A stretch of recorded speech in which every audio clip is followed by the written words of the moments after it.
Alors, une longue vie, Bezrat Hashem. Alors, comme on m'a dit que vous êtes un public très intelligent, donc je vais essayer d'être au niveau. C'est marqué dans le Rav Dessler, une phrase en vérité qui résume toute la philosophie humaine, mais bon, les gens ne le lisent pas dans cette manière. Ratson à Adam ou Mauto. Ratson à Adam, c'est-à-dire la volonté de l'homme, ou Mauto, c'est ça son essence.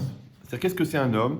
Nous, on croit qu'un homme, c'est de la viande, c'est un costume, c'est une richesse, c'est une famille, c'est une ambiance. Non, en vérité, un homme, c'est une volonté. C'est tout. Un homme, c'est une volonté, avec une enveloppe extrêmement fine qu'on appelle vulgairement un corps. Maintenant, c'est vrai qu'il y a des gens qui ont un corps très épais et une volonté très fine, ce qu'on appelle une nano-volonté. Des gens, au contraire, qui ont une volonté tellement épaisse qu'elle remplit tout leur corps. D'ailleurs, quand on dit en français quelqu'un qui est bien dans sa peau, vous avez bien compris que c'est lui qui est dans sa peau. Donc la peau, elle est fine, d'accord? C'est juste une enveloppe corporelle pour pas qu'on se rende compte que c'est un ange. Et en fait, il a une peau très fine. Et le reste, c'est de la volonté. C'est lui qui est bien dans sa peau. Maintenant, ici, le Rav Dessler, il dit que la maout, l'essence d'un homme, qu'est-ce que c'est? C'est la volonté. Alors nous, on a l'habitude de penser, bon, c'est vrai qu'il y a la volonté, mais il y a l'intellect, il y a la culture, il y a l'approche, il y a le rapport à la réalité, le rapport à l'autre. Après, il y a le corps, il y a la santé, il y a plein de choses. Comment tu peux dire que Ratson à Adam ou Mauto, sous-entendu que c'est ça l'essence de l'être? Alors, puisqu'il y a des redoublants et des nouveaux, donc je vais donner des éléments que vous allez peut-être réentendre, mais c'est pas très grave, puisque moi-même, personnellement, j'assiste à tous mes cours depuis plus de 30 ans. Et j'y vais encore, hein, j'assiste concrètement. Ça veut dire que je refais le sujet en même temps que je le donne. Donc j'espère, si Dieu veut le comprendre. Donc c'est quoi l'idée? C'est qu'une personne, en fait, elle contient une neshama. La neshama, l'âme, c'est un peu comme un espèce de compresseur qui va produire une énergie extrêmement puissante qu'on appelle vulgairement dans l'éthique médicale la vie. Il n'y a aucun médecin au monde qui arrive à comprendre pourquoi quelqu'un qui a tout pour rester vivant, il meurt. Ils ne savent pas. Mais qu'il a le système respiratoire, il a les poumons, il a tout. Il a du sang, il a des globules blancs, il est mort. C'est pas, il est mort de quoi? Il est mort de mort. Ouais. Je ne parle pas des gens qui meurent avant la mort, ça s'appelle des remords. Non, je parle des gens qui meurent de leur mort. Bon. Alors maintenant, qu'est-ce qui se passe? La neshama, elle produit cette énergie extrêmement puissante. Maintenant, j'appelle ça énergie, parce que vous allez comprendre pourquoi. Et comme la neshama, elle est divine, donc l'énergie qui sort de la neshama aussi est divine. C'est pour ça qu'elle est infinie. Maintenant, quand cette neshama, cette énergie, elle sort de la neshama, elle est récupérée par le psychique, par le moi, par le jeu. Et à ce moment-là, il dit le Rav Wolbe, au moment où cette énergie, elle est prise en conscience et en maîtrise par le jeu, elle s'appelle Ratson. C'est là qu'on l'appelle volonté. Je ne sais pas si vous me suivez. C'est-à-dire qu'avant ça, elle ne s'appelle pas volonté. Avant, ce n'est pas de la volonté. Ouais. C'est au moment où elle est prise en charge par la conscience qu'elle s'appelle volonté. Alors, pour donner une image, et ce jeu-là, c'est lui qui va envoyer cette énergie dans le corps. Maintenant, quand le jeu envoie l'énergie dans le corps, elle devient motivation. Après, cette même énergie, quand on l'envoie ensuite dans les projets, elle s'appelle détermination. Alors, pour vous donner une image, pour les gens qui font de la voltige avec des morceaux de tissu, ce qu'on appelle les cerfs-volants, donc c'est que vous avez une prise électrique. Vous avez un taux de réactivité qui est proche du coma. J'ai besoin des blagues pour savoir si vous suivez. Et là, on est presque au coma. Donc là, vous avez la prise. C'est qu'on ne paye pas la fabrication du courant. On paye l'utilisation du courant. D'accord? Donc, dès que vous branchez un appareil sur la prise de courant, vous commencez à payer. Maintenant, la prise de courant, c'est la neshama. L'énergie qui sort de la prise, c'est le courant. Le courant, c'est l'énergie qui sort de l'âme. Cette énergie, ensuite, vous, en tant que vous allez prendre un frigo, vous allez le brancher. Donc maintenant, le frigo s'allume parce que c'est vous qui avez orienté l'énergie de la prise vers le frigo. Maintenant, vous la mettez dans votre couple il devient vivant. Vous le mettez dans vos enfants, ça s'appelle le don de soi. Vous le mettez dans votre projet, ça s'appelle la détermination. Vous le mettez dans votre discours, ça s'appelle la conviction. Mais c'est toujours le même principe. C'est que cette énergie que vous prenez de l'âme, encore une fois qu'on appelle la vie, vous la mettez dans quelque chose. Donc attention, et là ça devient très précis. C'est la distance en fin de compte entre l'apikoros et le croyant. Apikoros, c'est des gens qui sont tellement heureux d'être ensemble qu'ils se mettent à chanter en groupe. Apikoros. Non, c'est pas ça. C'est pas ça. C'est pas grave. Non, parce que le degré de blague dépend de la chute, et moins vous y attendez, plus ça fait marrer. Donc c'est un grand yetzera de vous faire marrer au moment où vous êtes concentré, en un seul mot. Donc maintenant, qu'est-ce qui se passe? Quand cette énergie-là, elle sort, encore une fois, l'énergie elle-même, elle est divine. Vous êtes d'accord? Elle est comme la neshama, elle est divine. C'est pour ça d'ailleurs qu'on n'a jamais fini d'écrire le livre des records. Parce que le livre des records, c'est quoi? C'est les limites de la volonté humaine. Mais comme la volonté humaine, dans sa nature profonde, elle est divine, Ouais. Donc elle est infinie. Donc les limites de la volonté seront toujours repoussées. Ok. Maintenant là où il faut bien faire la nuance, c'est comme quand vous regardez une rue en perspective et qu'un gars il sort du 44, vous ne pouvez pas savoir s'il sort de la rue du numéro 42 ou 44 parce qu'il y a la perspective. La perspective, elle écrase des points. De la même manière, quand vous dites je veux, il y a une espèce d'ambiguïté. Parce qu'en général, quand on dit je veux, on assimile le je et le veux à soi-même. C'est moi qui veux, je veux. Mais en vérité, si on fait l'analyse spirituelle du phénomène de je veux, le je il est humain, ouais, mais le veux il n'est pas humain. Bah oui, parce que la nature elle-même de l'énergie, elle vient de l'âme. Seulement que moi, j'en suis propriétaire. Je peux l'orienter. C'est-à-dire qu'en vérité, l'homme, qu'est-ce qu'il va faire? Il va orienter cette énergie, ce qu'on appelle le libre arbitre, et il va mettre à l'intérieur de cette énergie une connotation. Un peu comme si j'ai un ruisseau qui coule devant moi, j'ai rien fait, il sort de la montagne. Mais moi, si je veux, je mets du colorant. Maintenant, le colorant, il est 0,01% de la nature profonde de ce ruisseau. Mais c'est moi qui l'ai mis, ça s'appelle la connotation. Maintenant, la connotation personnelle que je mets à cette énergie s'appelle en français la personnalité. L'orientation personnelle que je fais de cette énergie s'appelle le libre arbitre. Et ça, c'est la partie humaine. Parce que vous avez bien compris que la neshama, elle est divine. Le corps, c'est de la viande. Le psychique, aux 3/4, c'est des éléments déterminés avant la naissance. Alors, chez eux, c'est la génétique, et chez nous, c'est le déterminisme divin. Et ensuite, dedans, il y a un petit pouvoir, un espace comme ça, qui s'appelle l'homme, le jeu. Oui, parce que qu'est-ce qu'il y a de moi en moi? Mais non, on recommence. Puisque moi, mon corps, c'est pas moi, c'est de la viande. D'accord? Ma neshama, elle est divine. Qu'est-ce qui reste? Mon psychique. Dans le psychique, les 3/4 des éléments, la capacité imaginative, la capacité, l'intellect actif, la maîtrise des émotions, la qualité des émotions, le niveau des émotions, tout ça, c'est des choses qui sont données à la naissance, c'est génétique. D'accord? Donc, c'est pas moi non plus. Moi, je fais que les utiliser.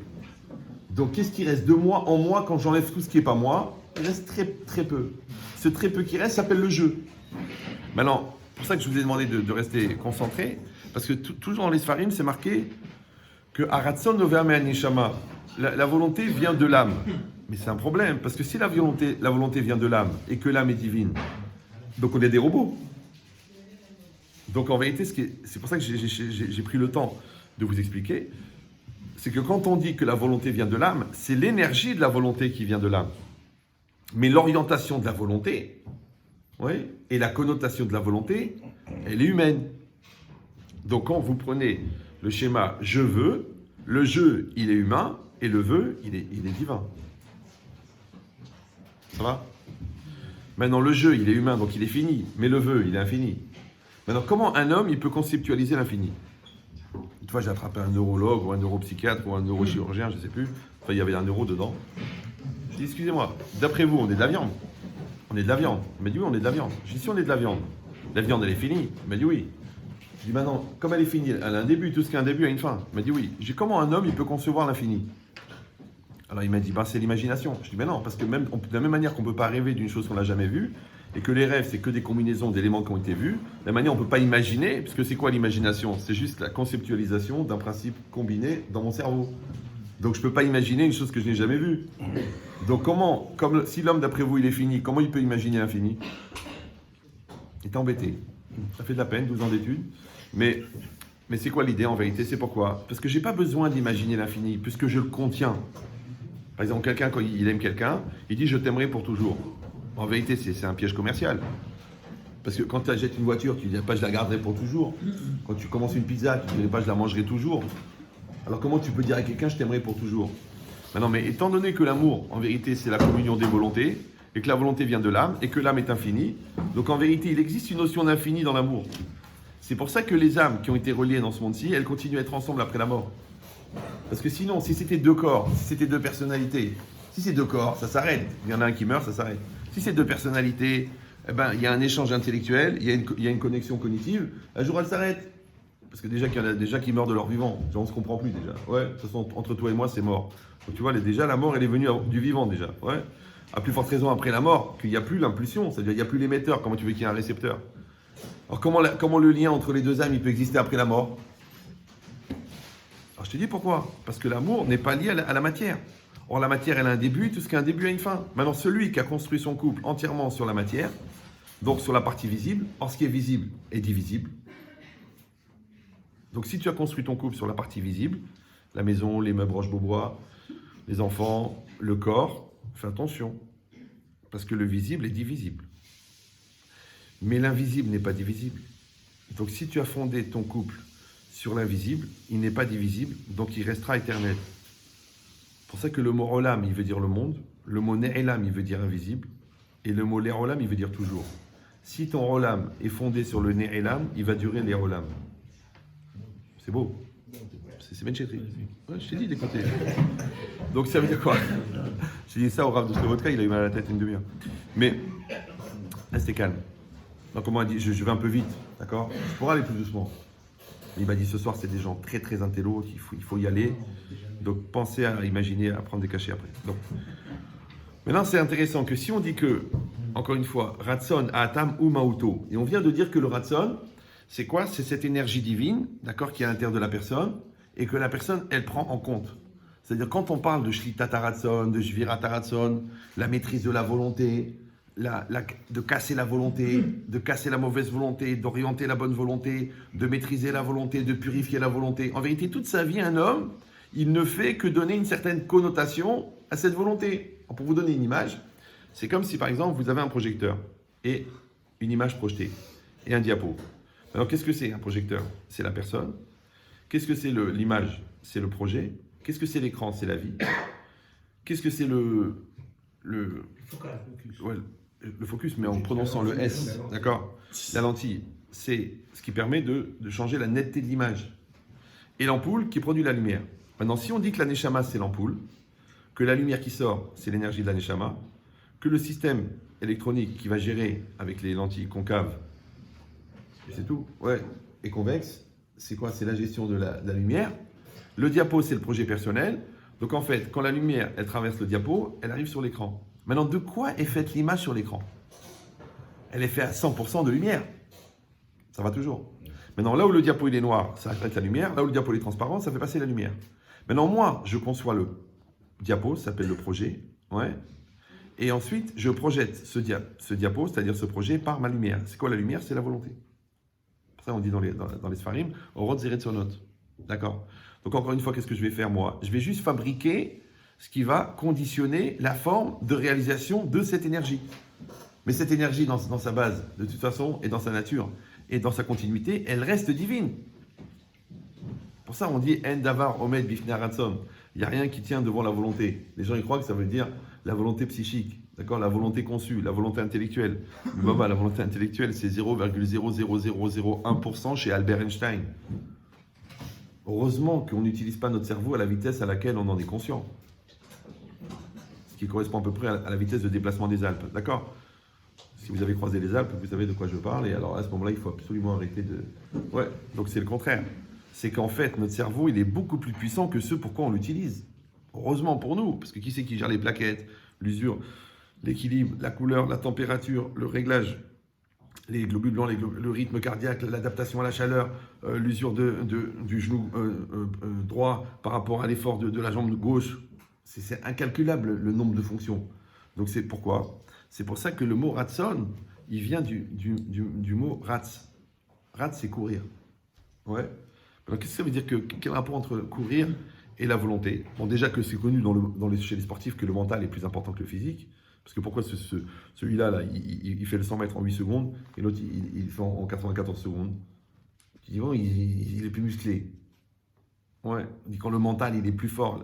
L'équipe était bonne, était prête au niveau physique, mais au niveau mental, il n'y avait pas la cohésion, il n'y avait pas la compréhension, il n'y avait pas la motivation. Il manquait le mental.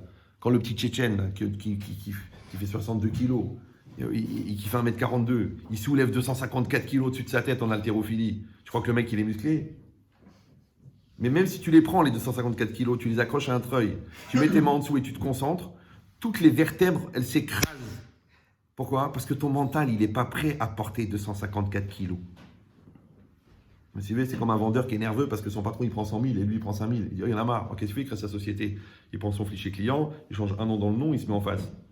Mais au bout d'un quart d'heure, au bout d'une heure, au bout d'une semaine, qu'il a les 32 millions d'euros et qu'il faut les placer et que le commissaire au compte, il dit, alors qu'est-ce qu'on fait? On augmente la com, tu augmentes les clients, tu développes plus, on ouvre un autre département. Le gars, il a envie de faire caca. il a envie de faire caca. On dit en français, il perd ses moyens. Pourquoi? Parce qu'il prend un poids comme ça, sur des épaules comme ça. En fait, il a un mental de vendeur et il a pris des épaules de patron. C'est pas adapté.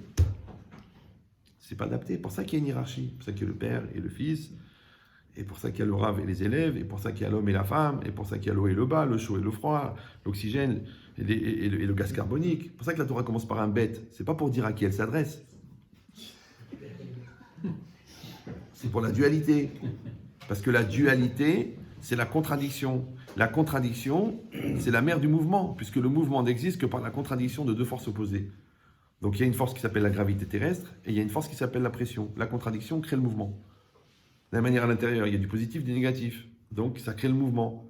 Il y a de l'intellect et il y a de l'émotion. Ça crée le mouvement. Donc en fait, c'est le pluriel qui crée le mouvement. C'est pour ça qu'il y a beaucoup de mouvements chez toi à la maison, à cause du pluriel. Ben, c'est exactement le principe. Maintenant, quand nous, on accepte ça, ça veut dire que, en fait, ce qui nous dérange, c'est ce qui nous arrange. Parce que tout le monde veut que ça bouge, mais les gens ne veulent pas se bouger. Parce qu'il y a l'attraction terrestre qu'on appelle la glande chronique, le creux dans le canapé que tu justifies par ton existence, et le fait qu'en te levant, tu vas faire disparaître ce creux, parce qu'il y a une grande responsabilité. Ouais. Et d'un autre côté, tu voudrais avoir des résultats, tu veux gagner de l'argent, tu veux que ton couple avance, tu veux que ta réflexion avance, il faut bouger. C'est pour ça qu'Albert, très connu pour la relativité de son intelligence, il a dit que le secret de l'univers, c'est le mouvement. Ouais, c'est très intéressant. Ça fait de la peine quand même pour Albert. Parce qu'on n'a jamais retrouvé cette éphiline. Parce que c'est dommage, parce qu'il aurait pu lire la Torah. Parce que dans la Torah, c'est marqué Ubechukotai telechu. Dans mes lois, vous irez. Des fois, la Torah dit Tishmeru, vous garderez. Ta'asu, vous ferez. Tekayemu, vous accomplirez. Mais quand c'est marqué telechu, pourquoi c'est marqué telechu? Vous irez. Dans Ubechukotai telechu, vous irez. Le Zohar, il dit Adam Oler, l'homme, il est en mouvement. Halacha, c'est quoi la halacha? C'est la loi. Dans quel rapport entre la loi, qui est la halacha, et le verbe aller, qui est la lechet? En fait, c'est très simple. Altikre alichot, et là, halachot. Ne dis pas déplacement, mais loi. Parce qu'en fait, c'est quoi la loi? La loi, c'est la trajectoire de déplacement d'un homme dans le monde. Nous, on a un défaut majeur, c'est qu'on a la halacha. Les autres, ils l'ont pas. Donc, ils sont en recherche perpétuelle. Ça fait 5000 ans, d'après nous, qu'ils cherchent. D'après eux, ça fait 15 milliards d'années. On ne voit pas qu'ils ont vraiment trouvé, parce qu'ils changent d'orientation tous les 3 ans, tous les 10 ans. En plus, c'est toujours le dernier qui a raison. Donc les autres d'avant, ils avaient faux. Et comme un spécialiste, c'est celui qui connaît toutes les thèses, donc il connaît plus de faux que de vrais. Maintenant, comment tu penses qu'en ayant une majorité de faux dans ta tête, tu vas penser vrai? C'est un calcul. C'est comme si tu mets du sel, dis je crois pas, c'est pas sucré. Mais tu mets du sel. Ah oui, t'as raison. Moi, j'ai eu la chance de ne pas faire d'études, donc je ne suis pas complexé par les diplômés, ni les licenciés de partout. Donc ici, marqué que halacha, altikre alichot et la halachot. Adam oler, l'homme il va. Ubechukotai telechu. Maintenant, c'est quoi le contraire de telechu? C'est quoi le contraire d'aller? Rester, s'immobiliser. Il n'y a pas de redoublant? Ça fait 20 ans que je dis. Oui, mais tu triches, je connais les cours par cœur. Voilà la concurrence, elle a grandi dans la maison d'Esther, de Achashverosh. D'accord? Alors il a dit, en fait, le contraire d'aller, c'est laisser aller. Je ne sais pas si vous me suivez. Parce que les gens y croient. C'est comme si vous êtes, par exemple, assis sur un tronc d'arbre, et puis vous êtes pris par le courant. Alors vous avez l'impression de visiter la même chose que le gars qui est en train de nager. Non, le gars qui nage, il va. Toi, tu te laisses aller. Maintenant, quand tu te laisses aller, tu es spectateur. Quand tu nages, tu es acteur. Maintenant, ne te plains pas de ne rien maîtriser, puisque tu as décidé de te laisser aller. Or, le laisser aller, dans la Torah, il génère ce qu'on appelle l'impureté. Le fait d'aller, c'est ce qui crée la pureté. D'ailleurs, même en médecine, ouais, quand tu bouges, tu élimines. Tu élimines quoi? Les toxines. Donc la sueur, elle est toxique. C'est pour ça que si on se touche à un endroit qui est caché, on doit faire une initiative à cause de la toxicité de la sueur. D'accord? Parce que tu élimines le négatif. Les pleurs, ils sont salés, un peu comme l'addition. C'est rare que quelqu'un il a des pleurs sucrés, c'est très rare. Il faut vraiment qu'il soit très heureux. Ouais. Donc c'est quoi l'idée? C'est que en fait, le mouvement, c'est d'aller. Et c'est purificateur. Et c'est même thérapeutique. Toujours les gens, allez, bouge-toi, arrête de prendre la tête. Va travailler, va, lève-toi, allez, va courir, va dormir. C'est quoi? C'est mieux. Ouais. En fait, le secret, c'est de maintenir le mouvement. Ouais. C'est quoi l'Yetzirah, le mauvais penchant, la tendance négative? C'est l'immobilisme. Ah ben j'ai plus envie de bouger. Ah ben c'est comme ça. C'est l'entêtement. Et l'entêtement, c'est quoi? C'est le mensonge que tu gardes en tête. L'entêtement. Parce que toi-même, tu sais que tu mens personnellement. Alors on le dit personnellement. Personnellement. La personne, elle ment. Ouais. Sans parler du rave qui lui-même est d'origine germanique, le rave allemand. C'est pas grave. Donc maintenant, c'est quoi l'idée? C'est que quand la personne, elle n'a pas cette capacité de mesurer chez elle ce qu'on appelle en PNL, pour ceux qui ont étudié la PNL, le taux de déformation du FTG. Ça vous dit quelque chose ou non? Non? Pas du tout? Alors, le FTG, c'est le foutage de gueule. C'est si tu n'es pas capable de mesurer chez toi combien toi-même tu te fous de toi, c'est même pas sûr que tu vis ta vie. Ah oui, c'est ça le problème. C'est qu'il y a le moi qui est en train de vivre et il y a le moi au-dessus qui le regarde vivre. Parce que qu'est-ce qui fait qu'un être il est vivant? C'est pas qu'il soit vivant, parce que l'herbe aussi elle est vivante, la vache aussi elle est vivante. Ouais. Donc la vache, elle voit l'herbe, elle mange l'herbe. Le jeune, il voit l'herbe, il fume l'herbe. Mais c'est ça. Restez concentrés, j'en vois qui bégaye, bœuf. Il n'y a pas de bœuf. D'accord? Donc ça veut dire quoi? C'est que quand la personne, elle est ce qu'on appelle Teva Pashut, c'est-à-dire la nature simple, qu'elle a un rapport avec la réalité qui lui renvoie à une réalité, d'accord? Genre il pleut, tu fais la gueule, on te fait un compliment, t'es content, on te fait un reproche, t'es mal à l'aise, mais ça s'appelle ton extériorité, ton moi extérieur.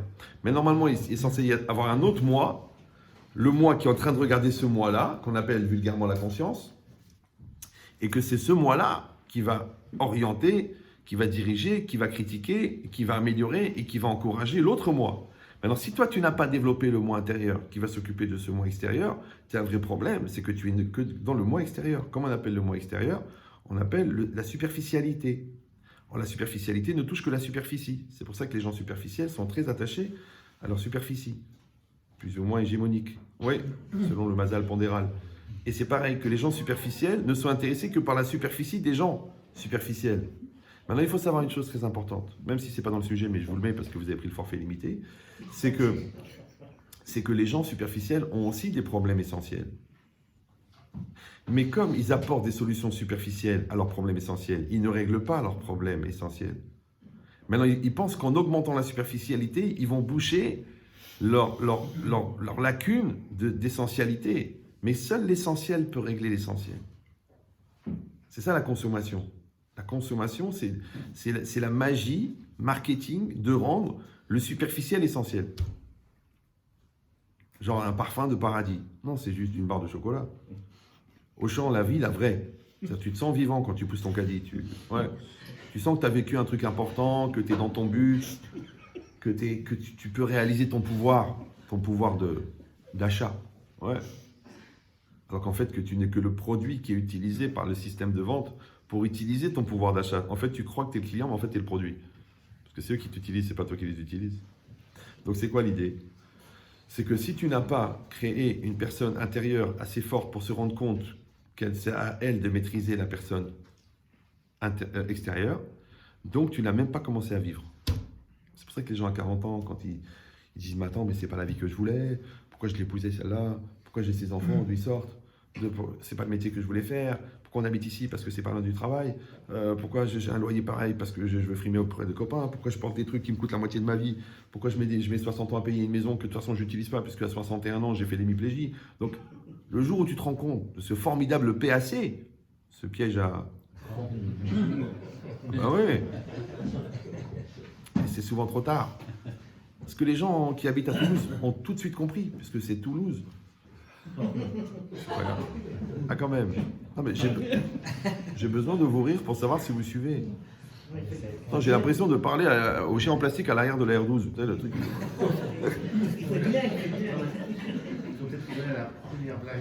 Voilà, j'ai compris. C'est l'onde de compréhension, elle met du temps à traverser l'espace. Non, je vous dis un secret. L'acuité intellectuelle que vous allez développer pour essayer de ne pas rater la prochaine blague et poursuivre le rythme permet à moi d'augmenter le débit d'idées. Parce que je sais que vous êtes plus concentré. Si vous, non. Alors, si c'était mal vécu, ça serait de la démagogie. Si c'est bien vécu, ça s'appelle une aventure intellectuelle à portée spirituelle et psychologique si vous êtes d'accord de la suivre. C'est-à-dire que non seulement vous êtes censé être quelqu'un d'autre en sortant. Mais pas à cause de moi, à cause de ce que moi j'ai dit, à cause du voyage que vous avez fait dans votre tête. Mais si vous êtes venu pour rigoler, c'est dommage. D'abord, regarde, c'est beaucoup plus... Non, finalement, c'est nul. Donc qu'est-ce qui est marqué ici? Bien qu'il soit rempli de Dieu, El Malé, Rahamim. Donc c'est quoi l'idée? L'idée, c'est que le problème, c'est qu'il y a le moi intérieur et le moi extérieur. Le problème, c'est que le moi intérieur n'est pas de la même nature que le moi extérieur. Parce que le moi extérieur, comme son nom l'indique, il est à l'extérieur. Or, à l'extérieur, il y a la matière. À l'extérieur, il y a le temps. Mais à l'intérieur, il dit le Maharal de Prague, Dvarim asichelim enam itachat azman. Les choses de l'esprit ne sont pas soumises au temps. Ça veut dire qu'en vérité, dans le monde intérieur, il n'y a pas de temps. Les scientifiques, ils pensent que le cerveau, il est rapide. Donc, ils essaient de trouver un ordinateur qui soit aussi rapide que le cerveau. C'est pour ça qu'ils font beaucoup d'efforts pour rendre idiots les gens, avec des tablettes et des systèmes et des Word qui corrigent les fautes et des calculateuses qui calculent. Comme ça, ils disent qu'à la fin, le cerveau, il va être aussi intelligent que l'ordinateur, puisqu'on n'arrive pas à rendre l'ordinateur intelligent, on peut rendre l'homme idiot. C'est comme ça, ça va se compenser. D'accord? Alors qu'en vérité, l'homme n'est pas rapide. Le cerveau n'est pas rapide. Le cerveau n'est pas soumis au temps. Alors, pour vous donner une image qui va vous faire gagner 54 développements philosophiques qui seront ennuyeux et pour certains endormants et pour d'autres laxatifs. Donc, je ne suis pas responsable de votre transit. Elle est bienvenue, n'empêche. D'accord? Voilà. Donc, alors c'est l'exemple du train. Bon, c'est un exemple connu, surtout par les redoublants, mais ça vaut vraiment le coup de le réentendre. C'est un gars qui veut prendre le train pour aller à Marseille. Il rentre à la gare de Lyon, donc il y a le train de Marseille, c'est marqué Marseille, hop, 14h12, le train de Marseille. Et puis il dit, tiens, c'est un nouveau modèle de train, il est bizarre ce train, il a l'air vachement long. Alors il attrape un contrôleur, il dit, excusez-moi, c'est un nouveau modèle? Oui. Il dit, mais il m'a l'air vachement long parce que j'en ai pris des trains, je suis un spécialiste des trains et j'ai vu des trains de 50 mètres, des trains de 100 mètres, mais celui-là, il a l'air très long. Il dit, effectivement, c'est un nouveau modèle, il fait 1000 km. Alors le gars, il dit, excusez-moi, le train, il fait 1000 km. Il dit, oui, c'est-à-dire que les wagons accrochés les uns aux autres, la locomotive, elle est à Marseille, et le train, et les wagons, il est de queue, il est à Marseille, à Paris. Le gars, il dit, excusez-moi, mais attendez. En plus, c'est un nouveau modèle, c'est-à-dire c'est un peu comme dans les trains de banlieue à Paris, les wagons communiquent. C'est que le mec, il monte dans le wagon, il a des jumelles très fortes, il regarde, et il voit à 1000 km le mec dans le premier wagon en train de se gratter le nez. Donc il voit que tout le wagon, tout le train, c'est un seul élément. Ok. Alors il dit, mais je comprends pas, quel intérêt de faire un train qui fait 1000 km? Il dit, alors ça veut dire quoi? Si je paye pas le billet, monsieur, avant que le train démarre, je rentre dans le train, je marche pendant 1000 km dans le train, je vais arriver à Marseille. Il dit, oui.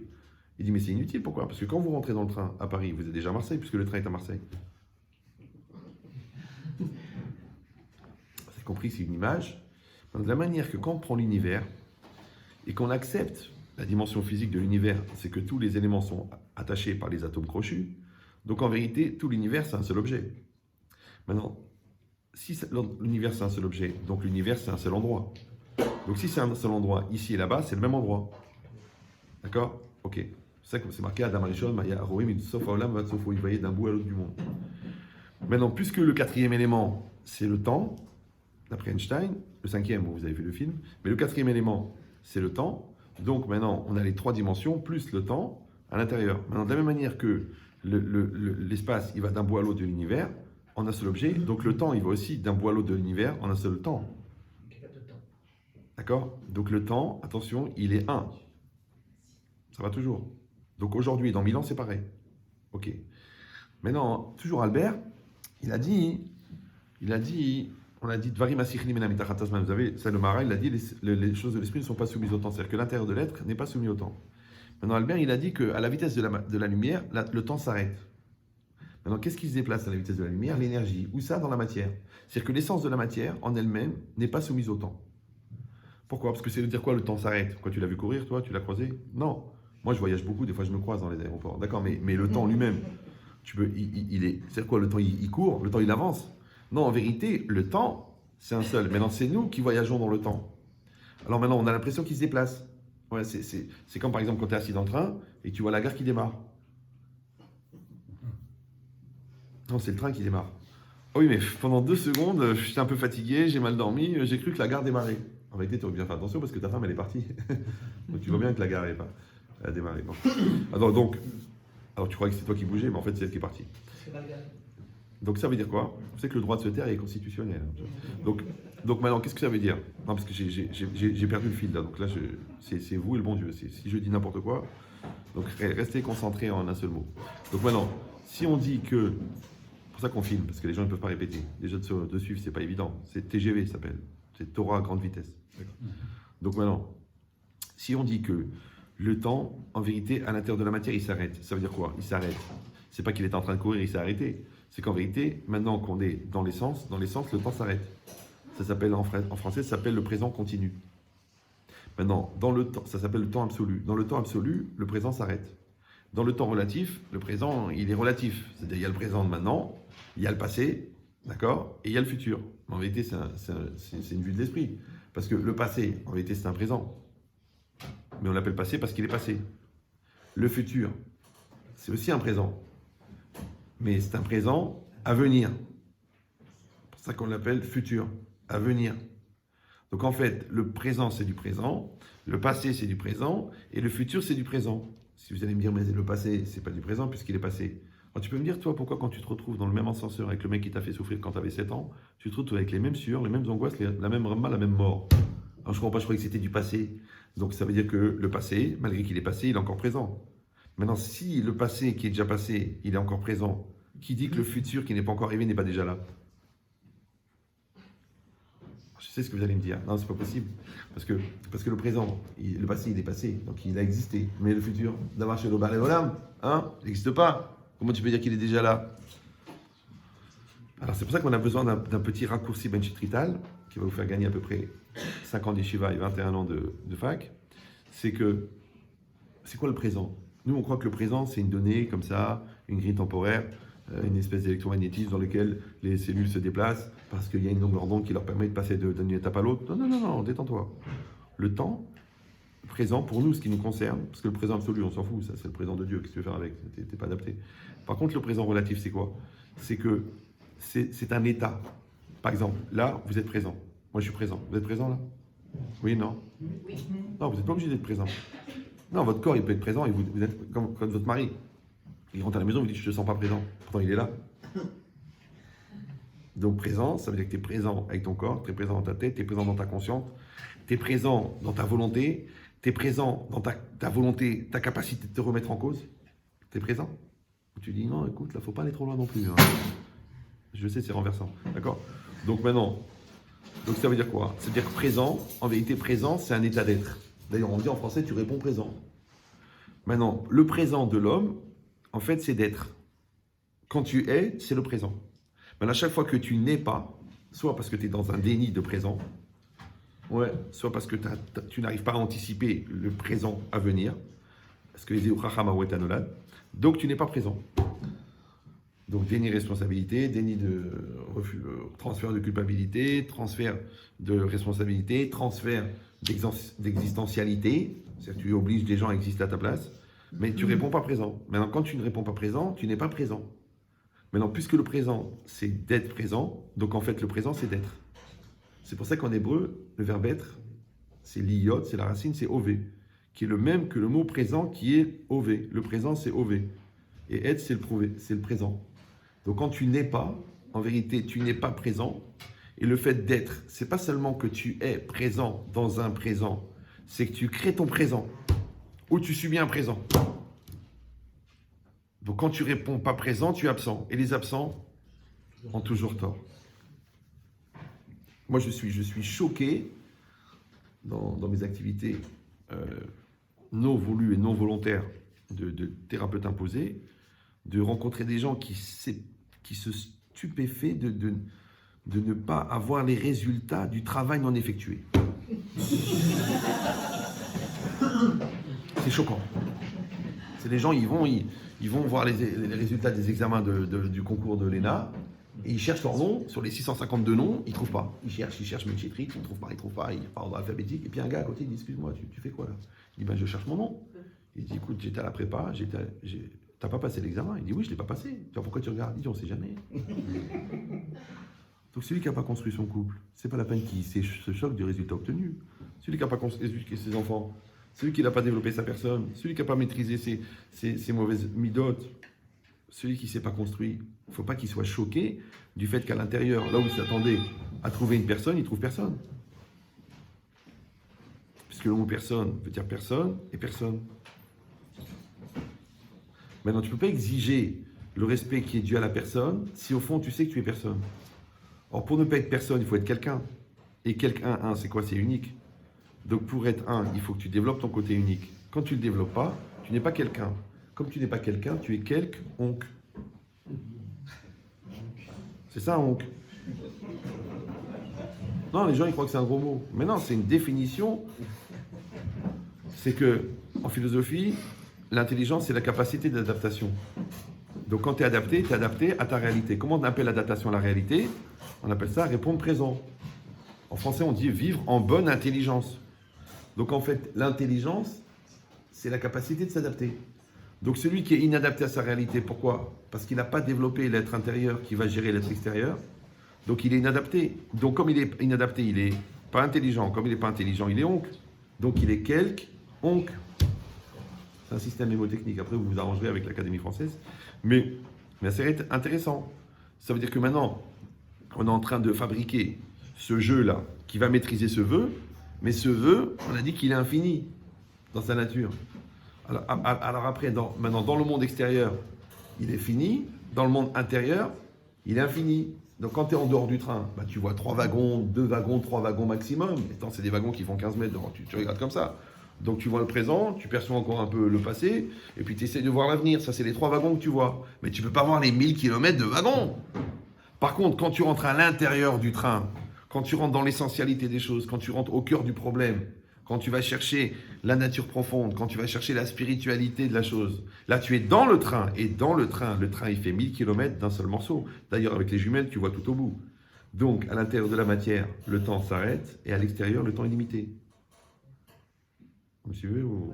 Donc, c'est toi qui décides si tu vas avoir un vécu superficiel, donc limité, ou un vécu essentiel, illimité. C'est pour ça que les gens s'obstinent à rester dans le superficiel. D'accord? Tu dis oui, tu arrives en retard, tu n'as pas dit Shabbat Shalom à ma mère, tu m'as pas fait le gâteau que j'aime. Mais chérie, mon amour, déjà, il n'y a pas de communion, il n'y a pas de communication, il n'y a pas de compréhension, il n'y a pas de solidarité, il n'y a pas d'épanouissement sexuel, il n'y a rien. Et tu m'emmerdes parce que je n'ai pas dit Shabbat Shalom à ta mère. Ouais, toi, tu es en train de te prendre la tête parce que tu ne trouves pas le vernis à ongles qui va avec la couleur de ton tailleur, mais tu as 2 enfants anorexiques sur 1. Je ne crois pas que tu as des problèmes plus sérieux. Alors à la fin, au lieu de penser que la personne elle est idiote, tu es obligé qu'au fond elle cherche un refuge de s'enfoncer dans le superficiel pour éviter d'avoir rendez-vous avec l'essentiel. Mais rappelez-vous, cette phrase très très violente de Ben Chetrit, c'est que les choix que tu fuis le plus sont ceux qui te rattrapent les premiers. C'est pour ça que le gars qui a dit mais Rabben Chetrit, mais ce que j'ai prié, j'ai évité, j'ai fui, j'ai crevé de l'imaginer, je l'ai épousé. Comment c'est possible? Je dis, c'est très simple. Parce qu'en vérité, ce que tu fuis, c'est ce qui te fait peur.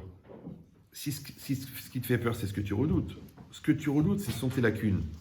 Tes lacunes, eh ben, elles sont faites pour te rattraper, puisque la seule manière de devenir complet, c'est de combler ces lacunes. Donc en fait, tu vas à la rencontre des choses que tu fuis. Donc les nerveux, ils rencontrent ou des gens plus nerveux qu'eux, ou des gens tellement calmes que ça les calme. Les menteurs, ils rencontrent des gens qui ne mentent jamais, c'est un cauchemar pour eux, ou des gens qui mentent plus qu'eux, deviennent cinglés. Ouais. Donc ça veut dire quoi? Ça veut dire que l'autre, il te renvoie quelque chose. Maintenant, moi, je ne vais pas m'intéresser à l'autre. Je vais m'intéresser à la facette de l'autre qui vient pour toi. Parce que chaque poubelle a son couvercle. Ou chaque marmite, je ne sais plus. Chaque marmite. Oui, mais parce que quand il voit sa femme, il dit « Oh, pour moi, tu resteras la poubelle ». Alors, elle n'arrive pas à savoir si il a dit poubelle ou plus belle. Non, il n'y a pas de lapsus, hein, c'est fini, ça fait à peu près 17 ans. D'accord, donc c'est quoi l'idée? L'idée, c'est que... Ça va? On est bien là ou on est... Tu veux que... Bon. Donc, si c'est comme ça, donc maintenant on a compris que le temps intérieur, il est éternel. Mais le temps extérieur, il est ponctuel. Ouais. La personne extérieure, elle est relative, les goûts et les couleurs. Mais la personne intérieure, elle est absolue. C'est pour ça que quand on atteint la perception de l'essentialité, tout le monde est concerné. Tout le monde te dit, mais attends, le cours, il est fait pour moi. Depuis quand il connaît mon mari? C'est des gens incroyables. Pourquoi? Parce qu'en fait, Dans l'extérieur, on est tous différents, les goûts, les couleurs. Toi, tu préfères ça, toi, tu préfères le sucré, toi, le salé, toi, tu aimes bien les beaux paysages, toi, tu aimes bien la mer, toi, tu aimes la montagne, mais à l'intérieur, on est tous pareils. Donc, il faut juste attraper la longueur d'onde de l'essentialité. Or, l'essentialité, elle est en émission perpétuelle. Ça s'appelle émetteur. Émetteur, c'est émettre. Ouais. Et récepteur. Maintenant, si tu as un récepteur, il y a un émetteur. D'accord? Maintenant, de la manière que toi, tu dois être récepteur du message de l'autre, comme vous essayez d'être récepteur de mon message à moi, il faut que vous réussissiez à être récepteur de votre message à vous. Ce qu'on appelle Vélibé Omerli, Rachid dit, mon cœur me dit, ouais, Akol Adofek Bi, cette voix qui tape en moi, ouais, ça veut dire qu'il faut être à son écoute. C'est pour ça que le mot panim en hébreu, qui veut dire visage, c'est les mêmes lettres que le mot pnim, qui veut dire intérieur. Parce que normalement, ton visage est censé exprimer ton intériorité. Maintenant, il faut dire la vérité, les trois quarts des gens, panim, c'est aussi au pluriel. Parce que leur visage ne fait que refléter l'extériorité, parce qu'ils sont en perpétuel besoin de s'adapter au regard de l'autre, parce qu'ils ont besoin d'être aimés. Et comme aimer, c'est Ahava, et Ahava, c'est Echad, en valeur numérique, et que Echad, c'est un, donc ils ont besoin perpétuellement de faire un. Mais avant de faire un avec l'autre, il faut que tu fasses un avec toi. Mais quand tu fais deux avec toi, comment tu vas faire un avec l'autre? Et comme l'autre, il sait que tu as besoin de faire un avec lui, donc il va te vendre le droit de faire un avec lui. Ça s'appelle le chantage émotionnel, qui vient de la dépendance que tu as créée, de l'attente que tu as de sa reconnaissance pour exister. Donc c'est toi qui as fabriqué le bourreau, et toi tu t'en plains. Parce que s'il y a le bourreau, il y a la victime. Vous me suivez ou non? Parce que s'il y a la basket, il y a l'empreinte. S'il y a l'empreinte, il y a la basket. Maintenant, si vous réfléchissez à la culpabilité du bourreau, vous êtes obligé de réfléchir à la participation de la victime. Parce qu'une chose qui arrive une fois s'appelle un accident. Mais un truc qui dure 10 ans s'appelle un phénomène. Mais un phénomène ne peut se perpétuer que si tous les éléments qui participent au phénomène participent à la perpétuité du phénomène. Donc toi, il te frappe, mais toi, tu n'as rien dit, soi-disant pour la paix. D'accord ? Toi, tu sais qu'elle te ment, mais tu dis rien, parce que tu dis ça lui fait plaisir. Après, tu dis, ouais, mais elle me dit jamais la vérité. Mais en vérité, tu es complice laxiste de son mensonge. Donc ça veut dire que avant d'être victime du bourreau qui est devant toi, tu es déjà victime du bourreau en toi qui accepte d'être victime de ce bourreau. C'est-à-dire que la force du fort, c'est la faiblesse du faible.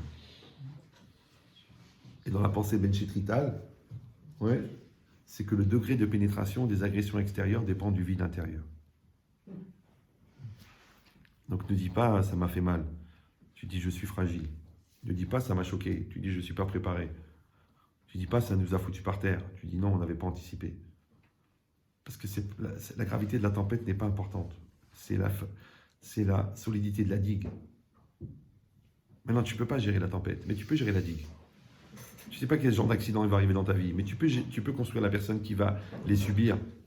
Tu ne sais pas quel genre de tempête il va traverser ton couple, mais tu peux construire ton couple très très fort, quelle que soit la tempête. Non seulement il ne va pas subir la tempête, mais il va grandir dans la tempête, il va être renforcé par la tempête. Donc cette logique-là, ça veut dire quoi? Ça veut dire que cette personne-là, à l'intérieur, qui est le jeu, et qui ce jeu-là, en s'assimilant au vœu, il s'appelle vulgairement le je veux. Ouais. Parce que dans la perspective, encore une fois, on n'arrive pas à savoir si le gars il est sorti du 42 ou du 44. Donc dans la perspective du regard que la personne elle a sur elle-même quand elle dit je veux, elle peut s'identifier et croire que le je et le veux c'est la même chose. Alors qu'en vérité, encore une fois, je répète, c'est très très lourd, mais ça va vous faire gagner beaucoup beaucoup de temps. C'est que le je c'est toi et le veux c'est une énergie qui te traverse. Maintenant eux, encore une fois, ils appellent ça la vie. Nous, on appelle ça l'énergie de l'âme. Maintenant, quand moi, je vais m'assimiler à cette énergie, donc je vais faire un avec cette énergie. Donc, et comme j'ai le pouvoir de l'orienter, donc je vais l'orienter dans quelque chose. Quand je l'oriente dans quelque chose, automatiquement, elle s'appelle la vie. Maintenant, le problème, et là, c'est là que ça devient très compliqué, c'est ce qu'on appelle la dérive du flux existentiel. Parce que vous avez compris, il y a la neshama qui produit un jeu.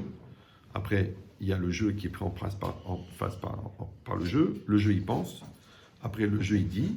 Après, le jeu, il fait. Maintenant, quand tu fais ce que tu dis, ce qu'on appelle la cohérence, quand tu dis que tu dis ce que tu penses, ça s'appelle l'honnêteté. Et après, quand tu penses ce que tu penses. Parce que c'est ça la question. C'est est-ce que tu penses ce que tu penses? Les gens disent, évidemment, je le pense. puisque je le pense, donc je le pense. Là, par exemple, vous pensez à ce que je dis, c'est-à-dire que mon discours provoque chez vous une activité cognitive intense. Mais ça ne veut pas dire que vous pensez ce que je dis, mais vous pensez à ce que je dis. Mais alors, combien ça prend d'années pour penser ce qu'on pense? Eh oui, parce qu'en hébreu, machashava, ça veut dire penser. Ça vient du verbe larchov, qui veut dire penser. Mais ça vient aussi du mot chashuv, qui veut dire important. Donc, machashava, ça veut dire marchiv.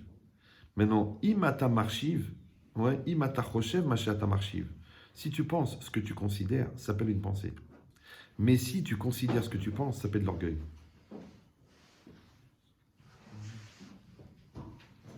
Maintenant, comment tu sais si tu penses ce que tu penses? C'est seulement si tu vis en fonction de ce que tu penses. Maintenant, quand tu penses ce que tu penses et que tu vis ce que tu penses, quand tu parles, les gens y croient ce que tu dis parce qu'ils sentent que tu dis ce que tu penses parce que tu penses ce que tu penses. Si vous allez dire, bon, c'est un peu compliqué pour dire des choses simples, je vais vous donner une halakha très simple. Les enfants ne font pas ce qu'on dit, ils font ce qu'on pense. Mais comme les 3/4 des parents ne pensent pas ce qu'ils disent, puisqu'ils ne pensent pas ce qu'ils pensent, donc l'enfant qui n'entend que ce que tu penses, donc il n'entend rien puisque tu ne penses pas ce que tu dis. Donc s'il lui dit, tu sais, c'est important d'être honnête, mais toi tu voles. Si tu lui dis, retourne tes yeux, c'est pas joli ce qu'il y a à la télé, mais toi tu regardes des films bizarres, qui sont ni pour nous ni pour vous. Donc toi tu penses pas fondamentalement que c'est pas bien de regarder ça. Donc quand tu lui dis que c'est pas bien, au fond tu ne le penses pas. Comme tu ne le penses pas, c'est pas ta pensée. Et comme la définition de ton être, c'est ta pensée, ouais, d'ailleurs aussi une deuxième conséquence directe, c'est que le Ramban, il dit que le principal constituant de la semence humaine, c'est la pensée. Et c'est pas ce que tu penses être, ou ce que tu penses que les gens pensent, ou ce que tu penses pouvoir penser, ou que ce que tu penses devoir penser, c'est ce que tu penses. Donc c'est une espèce de scanner de ce que tu es, dans l'essence de ta pensée, qui s'inscrit dans ta semence. Et c'est ce qui sort chez l'enfant. Donc l'enfant, il pense pas il n'est pas ce que tu penses, il est ce que tu penses vraiment. Je ne sais pas si vous me suivez. Donc quand tu es déçu d'un enfant, en vérité quoi, tu es déçu de ta génétique. Mais ta génétique, c'est toi qui la fabrique. Voilà. C'est pour ça que le Ramban, oui je sais, quand on est deux, c'est ça l'intérêt, c'est qu'on peut accuser l'autre. Mais moi je parle de la partie qui nous concerne. Reste calme. Bien sûr qu'on est deux, mais évidemment, mais l'autre aussi elle l'a entendu, alors pourquoi elle ne l'a pas dit? D'accord. Non, évidemment qu'on est deux. Bon, je vais vous donner un secret. En fait, si vous croyez en Dieu, si vous ne croyez pas, il vaut mieux habiter à un étage élevé. Mais si vous croyez en Dieu, il faut accepter que la réalité qui est en face de moi est adaptée à moi. Maintenant, évidemment que si je suis seul devant une réalité, c'est-à-dire que la réalité elle est 100% adaptée à moi. Maintenant, si on est deux dans cette réalité, je suis concerné à 100% par au moins 50% de la réalité. Maintenant, quand on me parle de ma responsabilité, je m'occupe de celle de l'autre, automatiquement, je ne peux pas m'occuper de la mienne. Je ne sais pas si vous me suivez. C'est ça les couples, c'est que chacun il s'occupe de l'évolution de l'autre. Mais comme chacun est occupé à faire évoluer l'autre, et qu'on ne peut pas faire évoluer l'autre, parce que la seule manière de faire évoluer l'autre, c'est d'évoluer soi-même. Donc maintenant, comme moi, je n'ai pas envie d'évoluer, alors je vais me prendre la mission de faire évoluer l'autre. Mais ça ne sert à rien. C'est comme si le pied gauche il veut rentrer dans la chaussure droite. Ils n'arrivent pas à marcher les deux. C'est pour ça qu'on dit qu'il est à côté de ses pompes, parce que les pompes sont là et lui il est à côté. Mais toi tu rentres dans ton rôle d'homme, et toi tu rentres dans ton rôle de femme. Et toi tu joues ton rôle de mère, et toi ton rôle de père, et toi de patron, et toi d'employé. Et à ce moment-là ça se passe bien. Il faut que le rave soit rave et que l'élève soit élève. Mais les gens ils veulent pas. Non, le rave il veut être l'élève, l'élève il veut être le rave. C'est pour ça que ça ne marche pas. Parce qu'on dit à Shalom, c'est kol echad omed bimkomo. C'est quoi la paix? C'est que chacun est à sa place. Il faut être à sa place. C'est pas évident. Encore une fois, il y a une très très grande tentation. Ça s'appelle midi à 14h. C'est comme les gens quand ils te parlent d'eux, ils te disent bon, tu sais, mais quelque part, écoute, t'arrêtes pas de me parler de quelque part. Alors tu sais quoi, il vaut mieux qu'on aille directement quelque part parce que c'est là-bas que ça se passe. En l'occurrence, ouais, plutôt que de parler d'ici, de quelque part, puisque quelque part, ouais, voilà. Donc en fait, ça s'appelle être en soi, être dans sa place, être meroukaz, être dans son cœur, être conscient. Maintenant, le problème, c'est qu'on est pluriel. Par exemple, là, je suis en train de parler. Vous me voyez là? Oui, non? Vous en êtes conscient? Moi, je suis conscient. Vous êtes conscient? Maintenant, dans une personne, il y a le conscient, il y a l'inconscient et il y a le subconscient. Maintenant, si vous prenez 3 minutes pour réfléchir, vous travaillez ça tout le temps, toute la journée, mais ça vaut le temps d'y penser. En fait, on ne s'identifie pas à l'inconscient, à notre inconscient. La preuve, c'est que quand quelqu'un dit, hey, t'as fait une bêtise, tu dis, ah, j'étais inconscient. C'est quoi j'étais inconscient? C'est pas moi, c'est l'inconscient. L'inconscient, c'est qui? C'est le gars qui a pris la connerie pour une science. Inconscient. D'accord? Il est scient dans son... Il est conscient d'ailleurs, ouais. Mais après, il y a le subconscient. Maintenant, c'est une vraie question. Quand tu vis avec ton conscient, tu vis avec ton inconscient, tu vis avec ton subconscient. Maintenant, quand toi, tu refuses d'accepter que ton inconscient participe à ta réalité, tu as un vrai problème. Parce que le conscient, c'est la partie la plus petite de l'iceberg. Mais 80% de l'iceberg, il est sous l'eau. Donc la partie la plus volumineuse de ta personne, c'est l'inconscient. Donc quand tu refuses d'assumer ton inconscient, tu ne vis pas ta vie. C'est pour ça d'ailleurs que dans la Torah, on doit amener un korban, par exemple, sur le shogeg. Si quelqu'un il a transgressé Shabbat volontairement, il est chayav mita, il doit mourir. Mais si quelqu'un il a transgressé Shabbat involontairement, donc soit il ne savait pas que cet acte-là était interdit le Shabbat, soit il savait que cet acte était interdit, mais il ne savait pas que ce jour-là était Shabbat, il doit amener un korban. Mais c'est quoi un korban? C'est un sacrifice. Tu dis, mais je ne comprends pas. Pourquoi je dois amener un sacrifice alors qu'en fait, j'ai rien fait puisque j'étais inconscient? Alors on dit, oui, mais tu étais shogeg. Il dit, oui. Alors le Rav Yerucham Halevi, qui était très très religieux, il aurait pu habiter à Neuilly, ouais, il a dit, Bechol shogeg yesh ratson. Dans chaque involontaire, il y a un volontaire. Pourquoi? Parce que quand tu dis, j'ai pas fait exprès, mais en vérité, tu as fait exprès de pas faire exprès. Tu dis, mais non, justement, j'ai pas fait exprès. Mais si, tu as fait exprès de pas faire exprès. Par exemple, si tu n'as pas fait... Parce que tout ce que tu n'as pas fait pour que ça n'arrive pas, c'est comme si tu as tout fait pour que ça arrive. Dans les lois du dommage, d'accord? Tu vois un escalier avec du pec citron dessus. Essuie-le. Putain, je n'ai pas fait attention.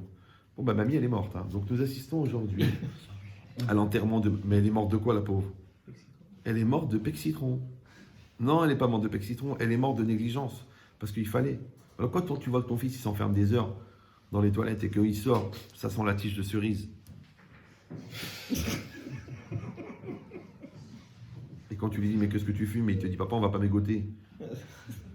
T'as compris ce qui se passe quelque chose. Mais toi, tu te fermes les yeux, tu fais, non, ça n'arrivera jamais dans nos familles. Ton fils, tu dois lui fixer une ligne. Sinon, il va s'en fixer une, il va l'aspirer sous prétexte qu'elle est blanche. C'est normal, parce que tu n'as pas été son héros, donc il va essayer de trouver son héroïne. D'accord? Donc c'est ça l'idée. L'idée, c'est que la personne... Je ne sais plus de quoi je parlais. Conscient, inconscient, subconscient. Oui, donc en fait, l'inconscient fait partie du conscient. C'est-à-dire que si la Torah te demande d'amener un sacrifice, ça va te coûter. Tu vas prendre 500 €, tu vas acheter le bœuf ou le mouton et tu vas l'amener jusqu'à Yerushalayim. Tu dis, écoute, franchement, j'y ai même pas pensé. Mais si ça contre-reproche. Mais j'ai pas réfléchi, mais si ça contre-reproche. Mais j'ai pas fait attention, mais si ça contre-reproche. Justement, on te reproche d'être inconscient. Ça veut dire qu'on n'a pas le droit d'être inconscient. Alors dans les dommages, ça s'appelle la pshia. On paye parce que shmiratan alecha. Pas parce que dans les dommages, tu ne payes pas parce que tu casses, tu payes parce que tu n'as pas gardé, tu n'as pas évité le dommage. Donc tu payes sur la négligence. Et la négligence, c'est un non-acte, parce que j'ai rien fait. Mais ça qu'on te reproche, c'est que tu n'as rien fait. Ben, c'est exactement pareil dans la conscience. En vérité, à quoi elle sert la conscience? La conscience, elle sert à avoir un lien avec la réalité. Et la réalité, c'est quoi? Ça s'appelle le rendez-vous avec l'apprentissage. Et c'est quoi l'apprentissage? C'est un apprenti qui devient sage. Maintenant, l'apprenti, on l'appelle Talmid, et le sage, on l'appelle Chacham. Donc l'apprentissage, c'est Talmid Chacham. Maintenant, toi, en vérité, ce que tu fais, c'est pour ce que tu deviens. Donc tu fais médecine, tu deviens médecin. Vous savez ou non? Donc tu t'occupes de ton conjoint, tu deviens marié. Tu dis, non, mais on a fait la mairie, on a fait la synagogue. Non, non, non, non, non. Ça, c'est une formalité, ça. Il faut 15 ans pour devenir marié. Maintenant, quand tu vas pratiquer ton mariage, tu vas devenir marié. Comment tu sais que tu es devenu marié? Parce que même ton inconscient, ouais, il est conscient qu'il est marié. Donc la folle là-bas, qui est une auditrice assidue de France L'Info, elle te regarde. D'accord? Toi, tu peux pas, tu te m'as tremblé, tu dis non, non, non, excusez-moi, madame, je me suis trompé d'étage, je me barre, je sors. Mais enfin, on a rendez-vous. Non, non, non, non, l'autre, elle est toute nue sur le bar, tu dis non, non, non. Pourquoi? Parce que même ton inconscient, il te fait sentir qu'il se passe quelque chose de grave ici.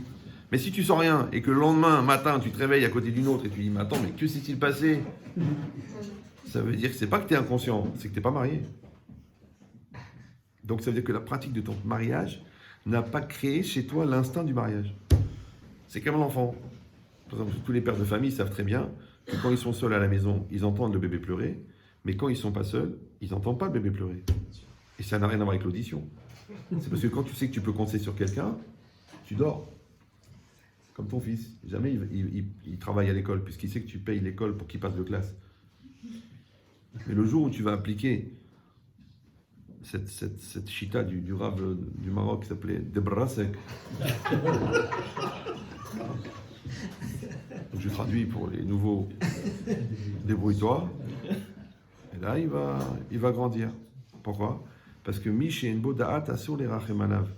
Celui qui n'a pas de Da'at, celui qui n'a pas de conscience, celui qui n'a pas de maturité, c'est interdit d'avoir pitié. Tu dis oui, mais c'est mon fils, ils ont digéré mon cœur, ma vie, mon nuage. Écoute, il a 38 ans, ton fils. Donc en fait, ta pitié lui évite d'avoir une conscience, puisque sachant qu'il peut compter sur la tienne, il ne va pas développer la sienne. Par contre, le contraire, quand quelqu'un il s'implique dans la réalité de manière consciente, eh ben, il génère une énergie qui va éduquer son inconscient. Donc l'intelligence, elle devient ensuite intuitive, et l'intuition n'est pas dans le conscient. Donc tu vois que ton conscient, il a éduqué ton inconscient. Et ton inconscient, il va éduquer ton subconscient. C'est pour ça que dans les arts martiaux, ils arrivent à un certain niveau, on n'est plus dans les katas, dans les trucs, dans les babas.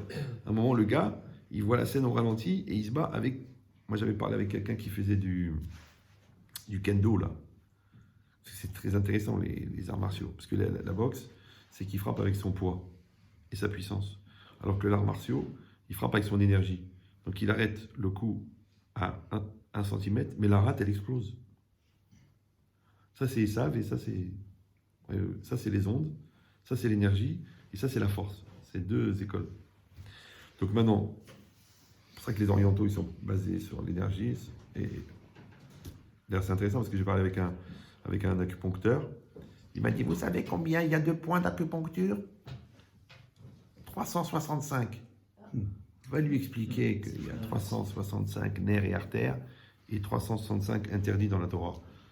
Et que le corps physique et le corps psychique et le corps psychologique et le corps nishmatique, ils ont la même structure. Voilà, je sais. C'est du chinois pour vous et de l'hébreu pour nous. Donc qu'est-ce que ça veut dire? Ça veut dire que quand la personne, elle va aller capter, c'est ça la connaissance de soi, la maîtrise de soi, le respect de soi, la cravate en soi, la peinture sur soi, c'est d'aller connaître le soi. Mais il faut y aller, il faut aller visiter des mondes. Maintenant, les gens, ils veulent visiter l'univers, ils espèrent connaître Mars, alors qu'ils ne comprennent même pas pourquoi leur femme, elle fait la gueule. Mais Mars, il est là, Gabriel. Tes enfants, c'est déjà des extraterrestres. Ils sont là toute la journée avec leurs gros yeux, on est E.T. Main. Vous avez vu E.T., non? E.T. Ça veut dire quoi? Ça veut dire quoi, E.T.? Non, entièrement tunisien. Qui veut rien que sa mère et sa maison. Moi, je suis pas d'accord. C'est normal. On verra les cas personnels après, si tu veux. D'accord? Non, je suis armé, on m'appelle Terminator, laisse tomber. Donc ça veut dire quoi? Ça veut dire que la personne, en vérité, il faut qu'elle réussisse à essayer de retourner à la racine de sa volonté. Ouais. Ça s'appelle en français la traçabilité. C'est que quand tu fais quelque chose, tu sais que tu l'as fait parce que tu l'as dit. Et tu sais que tu l'as dit parce que tu l'as pensé. Et tu sais que tu l'as pensé parce que tu l'as conçu. Et tu sais que tu l'as conçu parce que tu l'as ressenti. Et tu sais que tu l'as ressenti parce qu'il y a eu une impulsion première qui vient de ton essence qui t'a poussé à. Maintenant, celui qui n'a pas la traçabilité, donc il a un vrai problème. C'est qu'en fait, il ne vit pas sa vie. Tu sais, les gens ils disent, j'ai dit ça, mais ça m'a échappé. J'ai fait ça, mais c'était plus fort que moi. J'ai un ressenti, mais je ne trouve pas les mots pour le dire. J'ai une volonté, mais je n'arrive pas à la structurer et la réaliser. À l'intérieur, j'ai des phrases qui me viennent, mais je ne sais pas d'où elles sortent. Après, j'ai des peurs, mais je n'arrive pas à comprendre d'où elles viennent. Mais Baba, mais il y a combien d'étrangers à l'intérieur? C'est ces voyages en terre étrangère. Il faut que tu ailles visiter le gars dedans pour savoir qui c'est. C'est ça le pire. Le pire qui peut arriver à quelqu'un, c'est quand il vit quelque chose qui le concerne et quand on lui demande pourquoi, il dit je ne sais pas. Mais comment tu ne sais pas? Tu ne sais pas combien il y a de planètes dans le stratosphère? Ok. Mais tu ne sais pas pourquoi tu t'énerves. Tu ne sais pas pourquoi tu as peur. Tu ne sais pas pourquoi tu mens. Mais c'est grave. Ça veut dire que tu n'es pas à l'origine de ton impulsion première. Parce que vous savez que le vide n'existe pas. Vous le savez ça. En physique, le vide n'existe pas. Donc quand vous avez une bouteille comme ça, vous la voyez, elle est neuve, elle est pleine, elle est fermée et il y a marqué 1,5 litre. Combien elle contient? Bon, je vais peut-être baisser le niveau de la conférence. Donc je répète, j'ai une bouteille d'1,5 litre. Elle est neuve, elle est pleine, elle est fermée, il y a marqué 1,5 litre. Combien elle contient? 1,5 litre. Si j'ouvre la bouteille et je la vide, elle se remplit d'air. Qui a mis l'air? Alors les croyants, ils vont dire c'est Dieu qui a mis l'air. Les physiciens, ils vont dire la nature n'aime pas le vide. Du coup, quand tu enlevé l'eau, l'air est rentré. Les athées, ils vont dire c'est rien. C'est rien qui a mis l'air, ce qu'on appelle l'air de rien. Ouais. Non, nous on sait que celui qui a mis l'air, c'est celui qui a enlevé l'eau. Je sais que ça fait du mal à beaucoup d'entre vous, mais c'est comme ça. Celui qui a mis l'air, c'est celui qui a enlevé l'eau. Vous comprenez ça ou vous ne comprenez pas? Bon, je vais vous expliquer. J'ai arrêté de parler au premier degré quand j'avais 9 ans et demi, d'accord? Donc je ne suis pas en train de vous dire que le mec qui a enlevé l'eau, il a mis l'air. Parce que j'ai l'air d'un mec qui a enlevé l'eau. Ouais, sinon je serais venu en mobilette. Non, en vérité, celui qui a enlevé la confiance, il a mis les soupçons.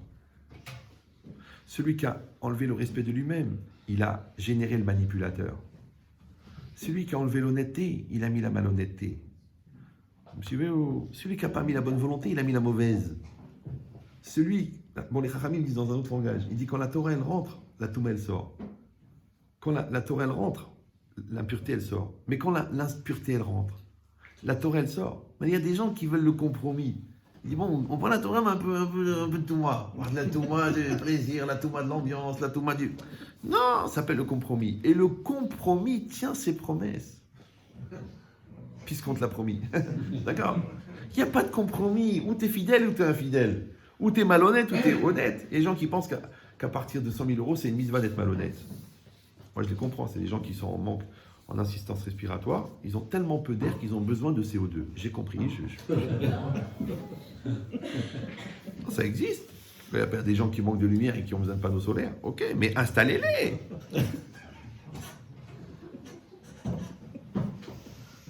Ça va? Donc, qu'est-ce qu'on est en train de dire maintenant? Je me rappelle plus ce que j'étais. La bouteille quand on... Ah oui. Alors en fait, tu vois ça, c'est la personne. Et s'il y a le moi, si tu n'as pas construit le moi, automatiquement le Yetzirah il prend la place. Maintenant nous on appelle Yetzirah. Eux ils appellent tendance négative. L'autre il appelle la tendance à la destruction. L'autre il appelle la facilité infantile. La tentation du mensonge. La tendance à la non-existence. Le laisser aller. Il y a plein de manières d'expliquer. C'est rien que des mots, c'est pas grave. Quelles que soient tes origines ou ton niveau religieux, on accepte qu'il y a comme ça une dimension qui n'est pas toi et qui est en toi. Et c'est pour ça que l'analyse psychiatrique de la phrase la plus simple du monde est très intéressante.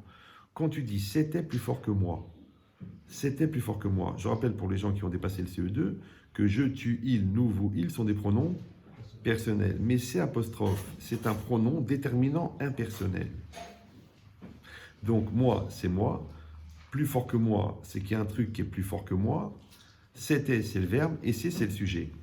Mais comment le sujet impersonnel, donc comment il peut y avoir un truc en moi qui n'est pas moi, mais qui est plus fort que moi et qui me fait faire à moi des choses que moi, je pense qu'elles sont mauvaises pour moi, mais je les fais quand même contre moi. Donc j'ai dit peut-être il ne faut pas faire teshuva, mais par contre il faut consulter. Là, parce que là, c'est un niveau d'inconscience volontaire, une espèce de coma médical assisté. Ouais, ce qu'on appelle vulgairement la télévision. Puisque quand vous achetez la télévision, vous achetez un écran, et il y a une grande boîte et une petite boîte. Et toujours le vendeur vous dit, n'oubliez pas, la télécommande.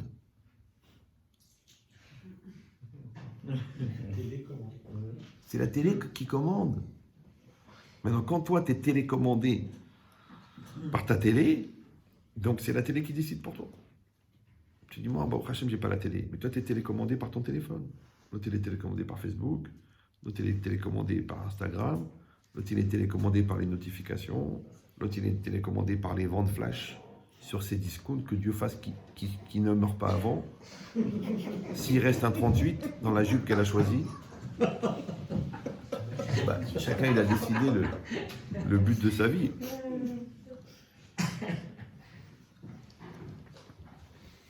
Donc vous avez compris qu'en vérité, ce moi intérieur, il faut le fabriquer, il faut le développer, il faut le renforcer, il faut le muscler. Mais malheureusement, j'ai vu ça à New York, mais je ne sais pas si ça existe à Paris, il y a un groupe de salles de sport qui s'appelle Polisty. Ça existe en France, Polisty. C'est des salles de sport. Elles ont une caractéristique, ces salles de sport, c'est que toutes les haltères sont en polystyrène. Donc les mecs, ils font de la musculation avec des haltères en polystyrène.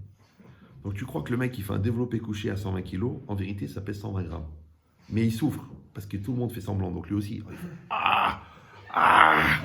il s'arrête, il reprend des protéines.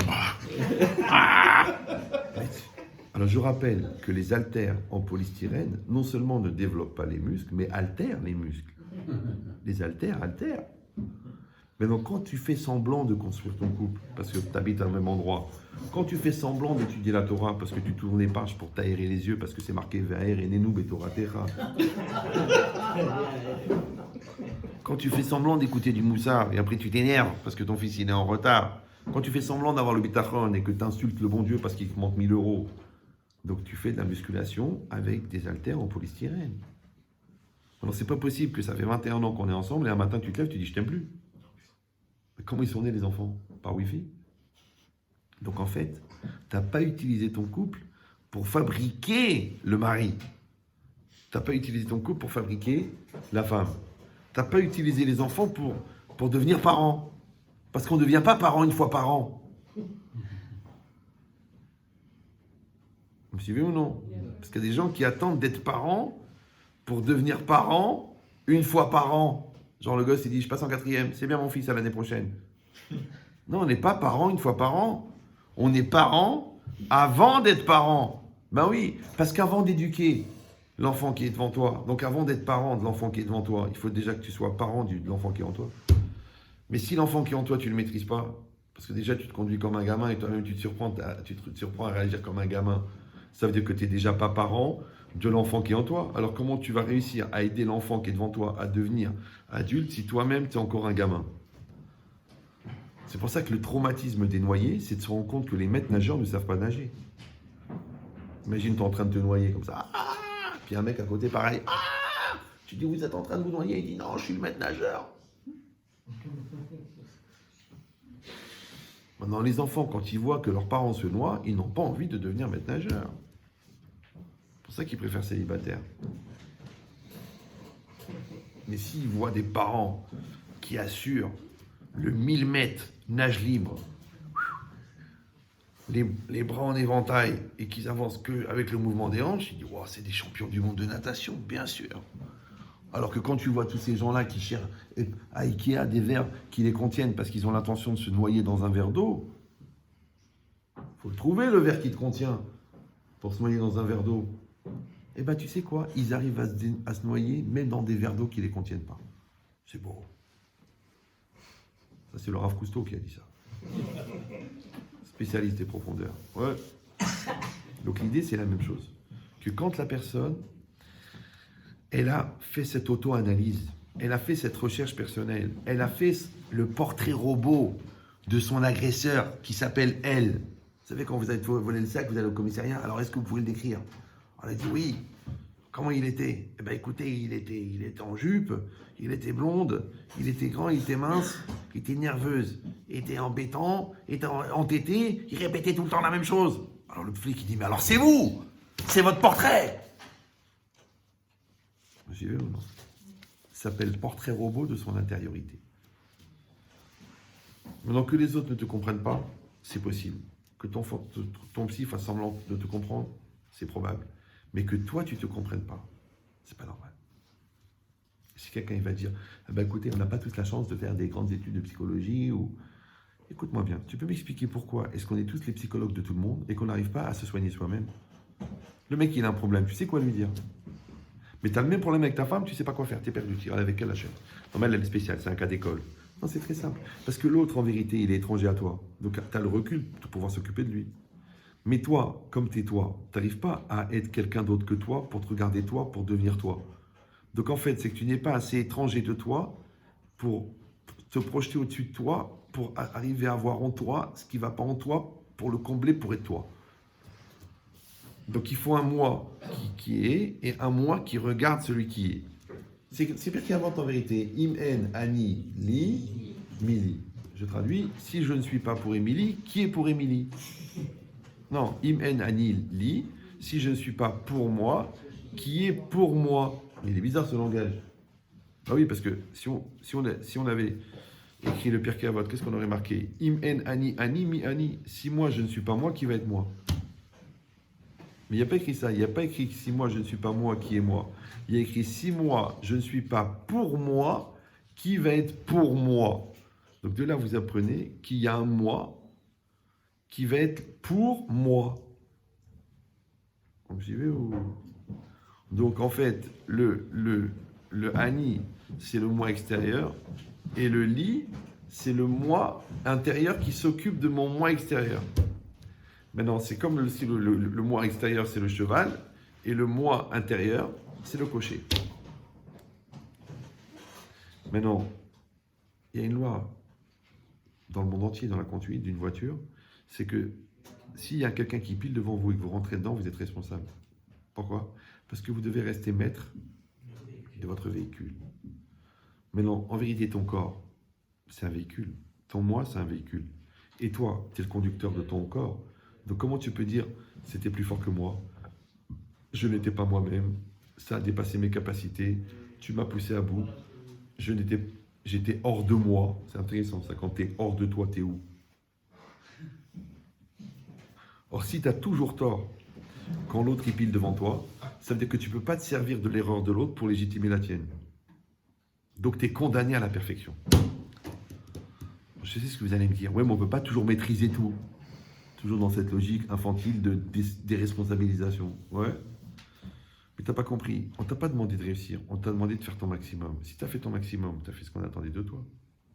Mais si même ton maximum, tu arrives à légitimer que tu n'étais pas obligé de le faire, parce qu'au fond, tu n'en es pas capable, puisque l'autre t'empêchait de le faire, donc c'est vachement intéressant. En fin de compte, tu n'as pas besoin d'être toi-même, puisqu'il y a toujours quelqu'un pour t'expliquer pourquoi tu ne l'es pas. Donc celui-là, il va dire qu'il s'est planté dans l'éducation, parce que ses gosses étaient difficiles. Celui-là, il va dire que le Rav, il a mal expliqué. Celui-là, il va dire que la vie était trop dure. Celui-là, il va dire que Dieu était absent. Celui-là, il va dire que sa femme ne l'a pas compris. Celui-là, il va dire que son père n'a pas allaité. Chacun, il va trouver des raisons. Mais je vous rappelle qu'on va tous mourir. Vous le savez, ça. Tous. Oui, Chazvé Shalom, Simsiledou, tout. Même le gars que toute sa vie, il est arrivé en retard, ce jour-là, il va venir à l'heure. Maintenant, dans la mort, il y a deux caractéristiques. Il y a une caractéristique, c'est qu'on meurt. Il y a une deuxième caractéristique, c'est qu'on meurt seul.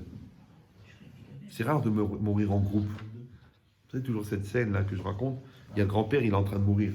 Il est sur son lit de mort, comme ça. Alors le fils, il dit, papa, comment on va faire sans toi? La femme, elle dit, chérie, tu t'en vas, qui va payer le loyer? La petite fille, elle dit, papy, qui va me donner les bonbons? Enfin, chacun, on sent qu'ils sont attachés à lui.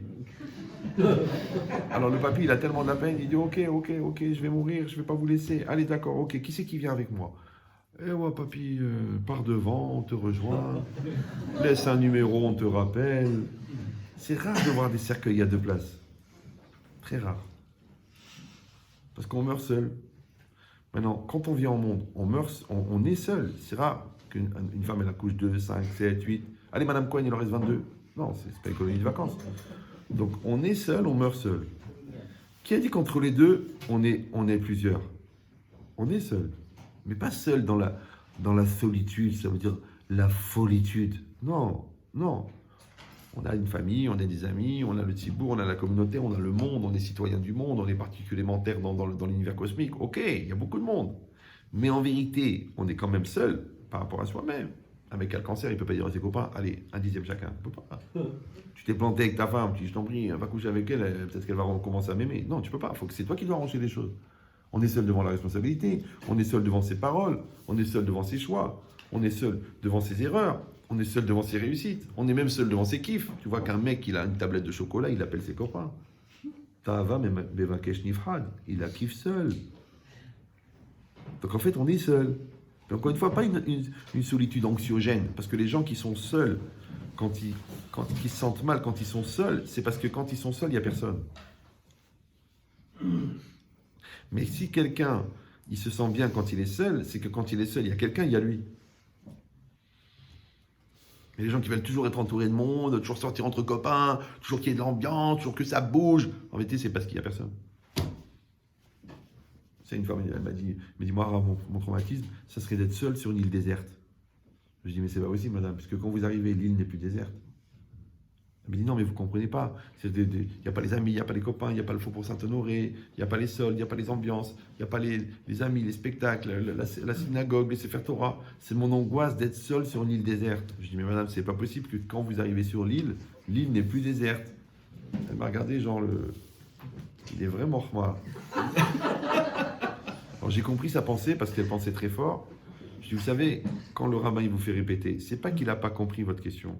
C'est vous qui n'avez pas compris pourquoi il vous fait répéter. C'est un peu comme la vie quand elle se répète. C'est pas que le bon Dieu est bégaye, c'est que toi tu redoubles. Tu sais, les gens te disent, oui mais Rav, j'ai toujours les mêmes épreuves. Je dis, c'est normal, tu redoubles. Fais tes devoirs. Donc les exercices de première année de mariage te préparent à la deuxième année. Mais si après 19 ans de mariage, tu as exactement les mêmes engueulades que la première semaine, oui, ta mère, vous les Tunisiens, vous les Marocains, c'est trop salé, c'est trop chaud, ta mère, elle m'a pas dit Shabbat Shalom, tes parents, ils nous ont pas aidé pour le mariage. Je dis, écoute chérie, ça fait 28 ans. Alors, ou on passe à autre chose, ou tu meurs. Je sais pas, faut trouver un truc. Ouais. Donc, pourquoi les gens, ils s'inscrivent dans la perpétuité? Parce qu'ils ont pris perpète. Mais si tu penses que l'homme est un produit évolutif, fais-le évoluer. Et même les téléphones, ils font des mises à jour. Même les logiciels, ils font des mises à jour. Même à Rosh Hashanah, tu es censé faire une mise à jour. Alors dans ton couple, tu fais pas une mise à jour. Les mêmes Hamad. Donc cette logique-là, pourquoi c'est difficile la mise à jour? Parce que la mise à jour, c'est la remise en cause. Et la remise en cause, c'est d'accepter que je suis en cause. Et quand je suis en cause, ça veut dire que je suis le problème. Mais comme je suis la cause, c'est que je suis aussi la solution. Maintenant, les gens qui n'arrivent pas à accepter la perpétuité de la remise en cause, ce qu'on appelle la responsabilité, en vérité, ils n'ont pas atteint le niveau de la perpétuité de la responsabilité. Et qu'est-ce que c'est la perpétuité du sentiment de responsabilité? Tekia. C'est la maturité. La maturité, c'est la perpétuité du sentiment de responsabilité. D'accord? Maintenant, si la remise en cause, c'est la perpétuité du sentiment de responsabilité et que c'est la maturité, c'est normal que les gens immatures n'arrivent pas à se remettre en cause. Je sais à qui vous pensez, mais c'est pas de lui que je parle. D'accord? Je parle pas des autres, moi je parle que de vous. Non, parce que les gens, ils écoutent, ils disent « Ah, mais lui, il connaît ma femme. » Non. Parce qu'on est toujours tenté de regarder l'autre. Et la Torah, elle a dit « Velo tatou vachare le mafrem vachare nechem. » Ouais, l'otachmod bait reacha. L'otachmod eshet reacha. Donc tu ne dois pas convoiter, parce que dans convoiter, il y a boiter. Donc tu dois te regarder chez toi. Maintenant, quand tu fais ce travail par rapport à toi-même, donc en fait, qu'est-ce que tu as fait? Tu as fait une auto-analyse, de manière analytique ou de manière intuitive, tu es remonté à la cause première, ce qu'on appelle l'impulsion première, ouais, que tu te connais assez pour dire, tu sais, là quand j'ai dit ça, c'est parce que j'étais énervé. Quand j'ai dit ça, c'était parce que c'était de l'orgueil. Quand j'ai dit ça, c'est parce que j'étais paresseux. Quand j'ai dit ça, c'est parce que je ne voulais pas me remettre en cause. Si tu n'es pas capable de mesurer en toi les obstacles à ton devenir et à ton être, donc en vérité, tu ne vis même pas ta vie.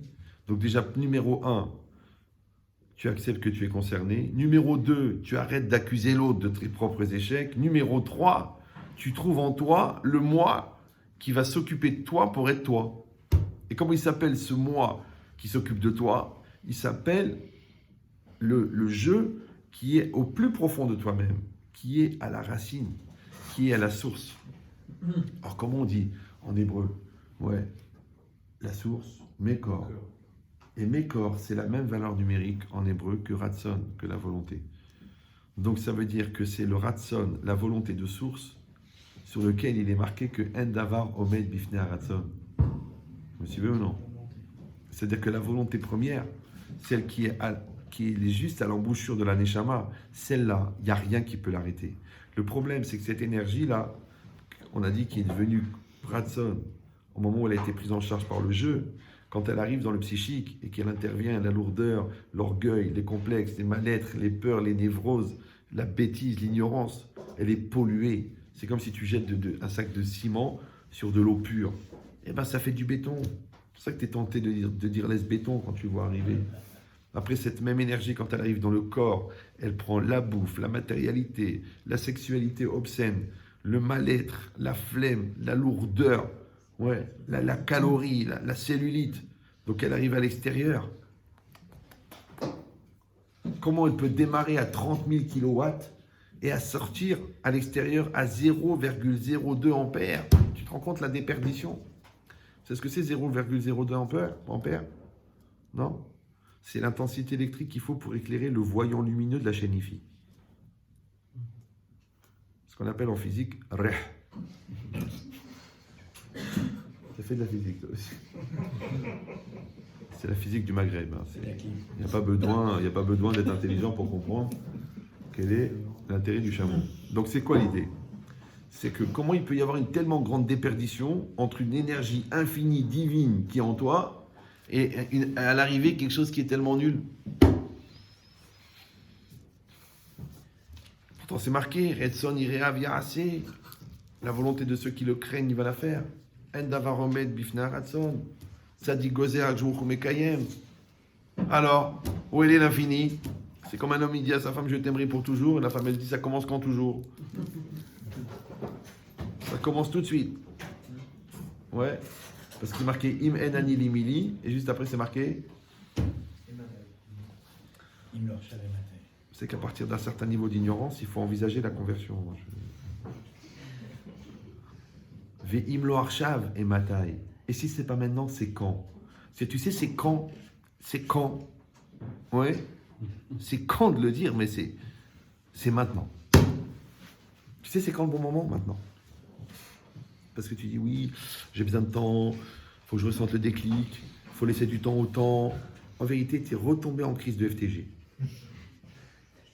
Tu veux de l'argent, lève-toi tôt. Tu veux récupérer ta femme? Vas-y, va te battre, écris des poèmes, va te tatouer son nom, écris son prénom sur la tour Eiffel, fais quelque chose. Tu dis non, tu sais, je voudrais que ça revienne, je voudrais qu'elle comprenne, je voudrais qu'elle ressente, je voudrais que ça vienne d'elle-même. Ça va pas venir. Ça va pas venir, il n'y a pas. Parce que les gens, ils croient que l'amour et les sentiments, c'est des vapeurs. Genre, le parfum, il a quitté la maison parce qu'on a fait un courant d'air. Non, Ahava, dans la Torah, Ve'a Afta, tu aimeras, c'est une misvat assez. C'est une misva positive. Ouais, ou Kshartem Otam, c'est toi qui vas mettre les téphilines. C'est pas que les téphilines, ils te sont tombés dessus. Ouais, tu vas, Tishvu Basukot, tu t'assois dans la souka. Donc quand la Torah elle a dit Ve'afta, elle n'a pas dit tu ressentiras, la passion vous enflammera, les sentiments reviendront. Il n'y a pas, tu veux que la flamme elle reparte. Va souffler sur les braises. La femme adore quand tu lui souffles sur les braises. Et le feu il repart. Non, les gens ils sont ou très égoïstes ou trop orgueilleux. Il dit non, c'est pas à moi de faire le premier pas.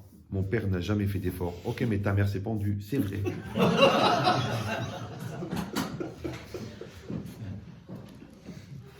Alors pourquoi il faut faire le premier pas?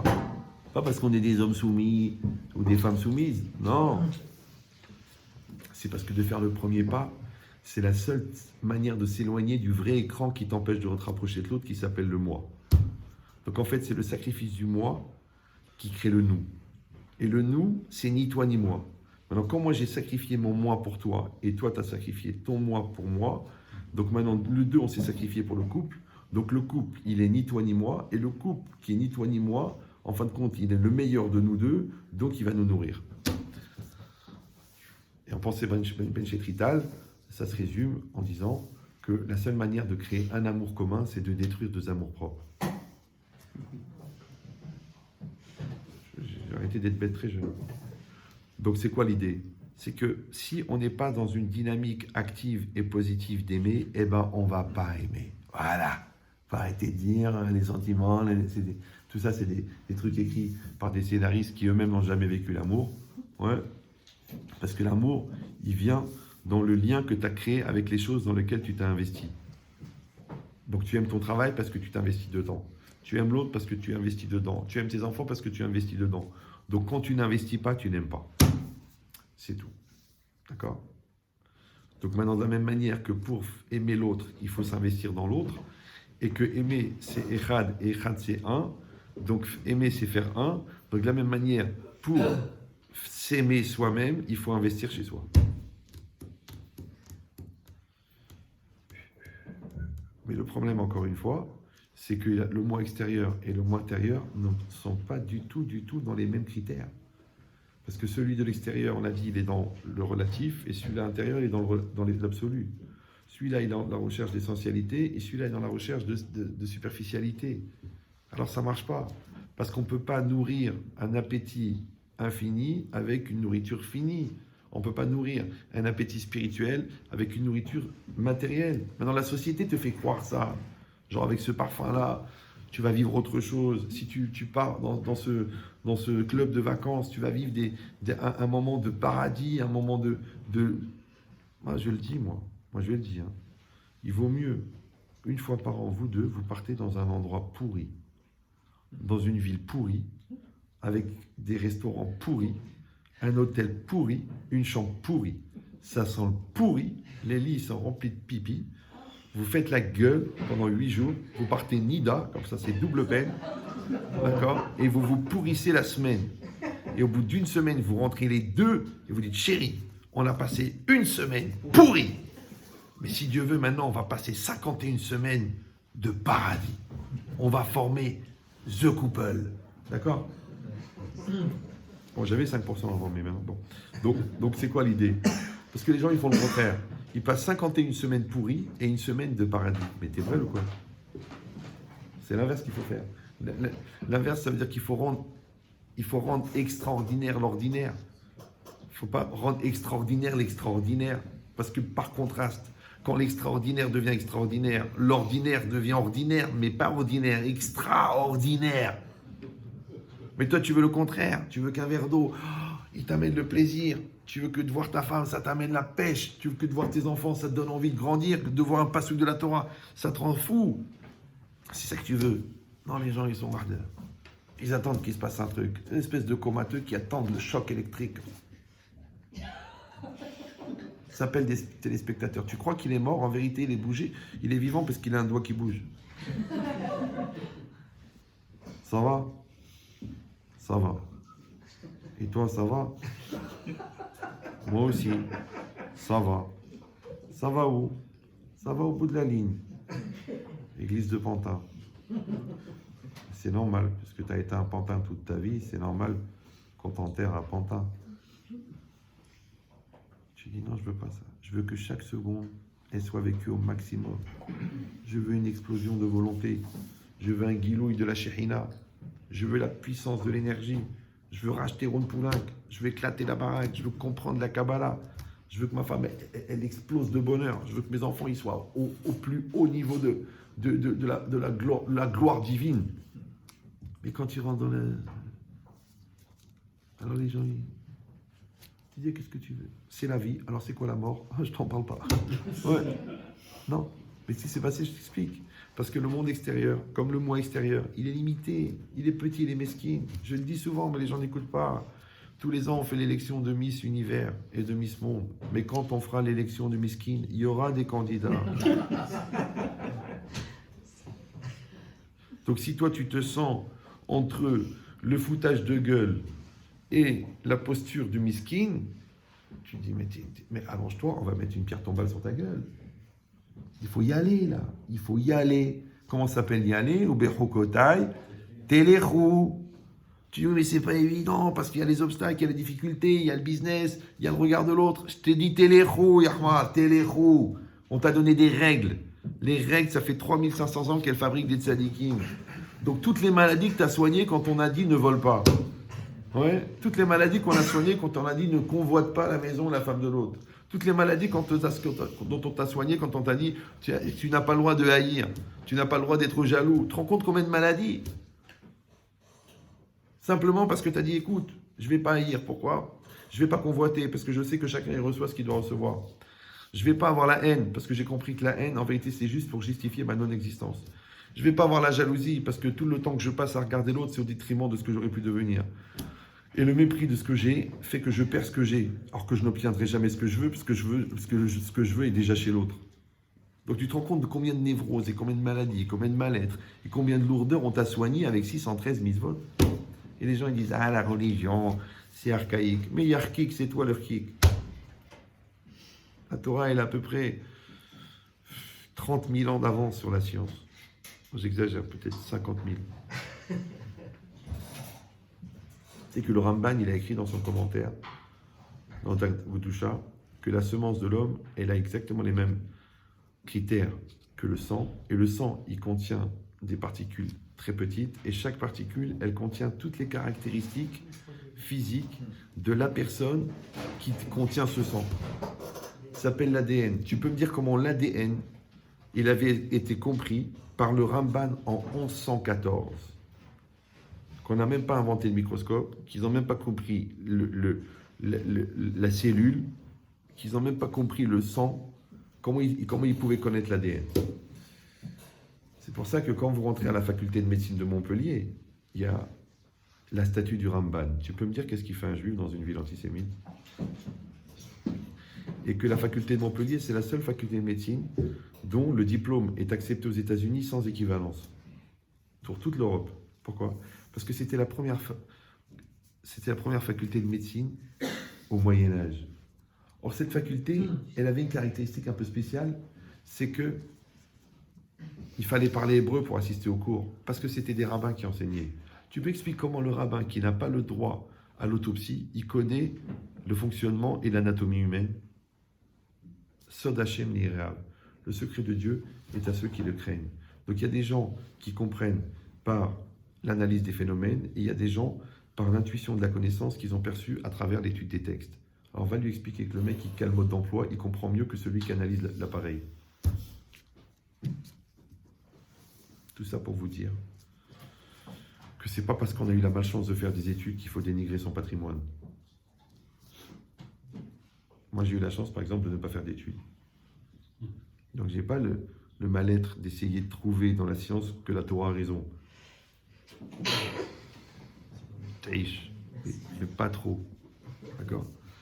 Donc ici, c'est pareil. Quand la personne, elle a compris maintenant qu'elle doit utiliser son conscient pour agir, et que son conscient, c'est lui qui va éduquer son inconscient. Ouais? Et que quand il arrive à rentrer les choses dans son inconscient, qu'elles deviennent intuitives, il va éduquer son subconscient. Ça va toujours? C'est pour ça que c'est marqué dans la Torah. Vayadarta, va achevota elevavecha. Tu seras et tu ramèneras dans ton cœur. Or, c'est quoi le cœur? C'est le centre de la personne. Le centre de la personne, c'est cet endroit-là qui est le mécor du Ratson, la source de la volonté. C'est là-bas que le jeu absolu, il est. Maintenant, si toi, écoute bien, tu apprends des choses, parce que vous avez compris maintenant, la vie, c'est l'école. Le proviseur, c'est le bon Dieu. Le programme, c'est la Torah. Les exercices, c'est les épreuves. Les camarades de classe, c'est les gens qui sont à côté de toi. Et le professeur de travaux dirigés qui va donner les exercices pour que tu puisses acquérir le programme, c'est l'Yetzera. Maintenant, les gens qui vivent bien l'école, ils adorent l'école. Les gens qui vivent mal l'école, ils ont la haine de l'école. Mais l'école, c'est comme l'école de la vie, Baba. La vie, c'est un décapsuleur de potentiel. Donc les jeunes qui veulent grandir, ils vont grandir. Mais les gens qui ne veulent pas grandir, ils vont souffrir. Donc tu souffres de quoi? Tu souffres du fait qu'on te propose d'être, qu'on te propose d'assumer. qu'on te propose d'être un père, d'être une mère, d'être un patron, d'être un rave, d'être un élève. On te propose. Et toi, tu dis non, ça me saoule, j'ai pas la tête, c'est trop tôt, c'est pas mon style, j'ai pas envie, c'est trop difficile, c'est pas le moment. Mais tous ces temps-là que tu passes à côté de la plaque, tu les vis pas. Or, il faut savoir une chose, c'est que non seulement l'intelligence, c'est d'être adapté à la réalité qu'on te propose, non seulement l'intelligence, c'est d'avoir la maturité de l'assumer, mais en plus, c'est que la maturité assumée qui te nourrit ton être. C'est que tu ne peux pas devenir meilleur si tu ne fais pas ce qu'on attend de toi. Je ne sais pas si on me dit. C'est que si tu fais médecine et tu ne deviens pas médecin, tu as comme un sentiment de vide. Si tu fais 20 ans de couple et que tu n'as pas construit la communion et la solidarité, tu as comme un sentiment de vide. Si tu éduques pendant 20 ans un enfant et après il ne t'appelle jamais pour dire Shabbat Shalom, tu dis quoi? Ça veut dire quoi? J'étais une machine à sous? Bien, tu as trouvé les mots. Il voulait un père et toi tu étais une machine à sous.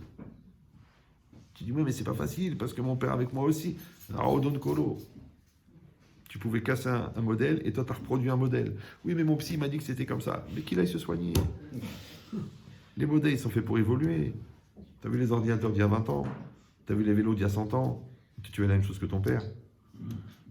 Tu dis mais on est ce qu'on est.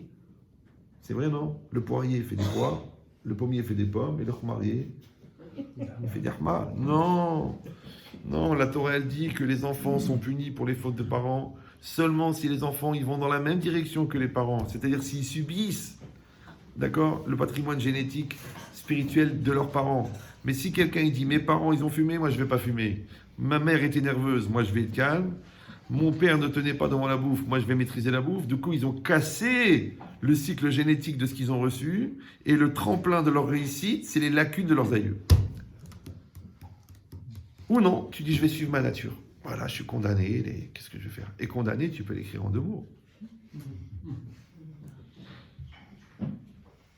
C'est grave. Ça s'appelle la double peine. Mais toi, tu fais l'inverse. Toi, tu dis la vie avant tout. Après les camps de la mort, les gens, ils ont fondé une famille. Et toi, après l'échec au permis, tu as fait 8 ans de dépression. Je ne sens pas que tu as un problème de relativité des gravités. Donc je te dis, je répète, si tu fais des allers-retours perpétuels entre ton être intérieur et ton être extérieur, c'est que tu vas puiser l'énergie de ton être intérieur pour aller assumer le problème de ton être extérieur. À ce moment-là, il n'y a pas de problème. Mais si toi, tu ne sers pas de l'être extérieur pour devenir à l'intérieur, donc tu te retrouves avec un être extérieur de 30 ans et avec un être intérieur de 14 ans. Et comment veux-tu qu'un gosse de 14 ans, il assume une épreuve d'un homme de 30 ans? Et je vous rappelle que le stress, c'est le malaise développé par la distance entre la personne que tu devrais être et la personne que tu es. Donc c'est toi qui gères le stress, c'est toi qui développes le stress, et c'est toi qui crée le stress puisque tu ne veux pas évoluer.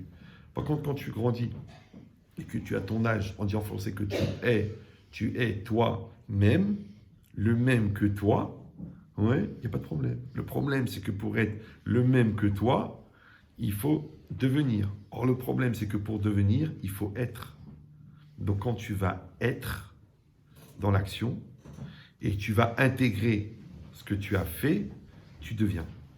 Mais encore une fois, attention, il y a beaucoup de gens qui font et peu de gens qui deviennent. Tout le monde a fait médecine, mais il y en a peu qui sortent médecin. Pas parce qu'ils ont raté l'examen, ils ont eu l'examen, mais ils n'ont pas développé l'instinct médical, qui est la caractéristique du médecin.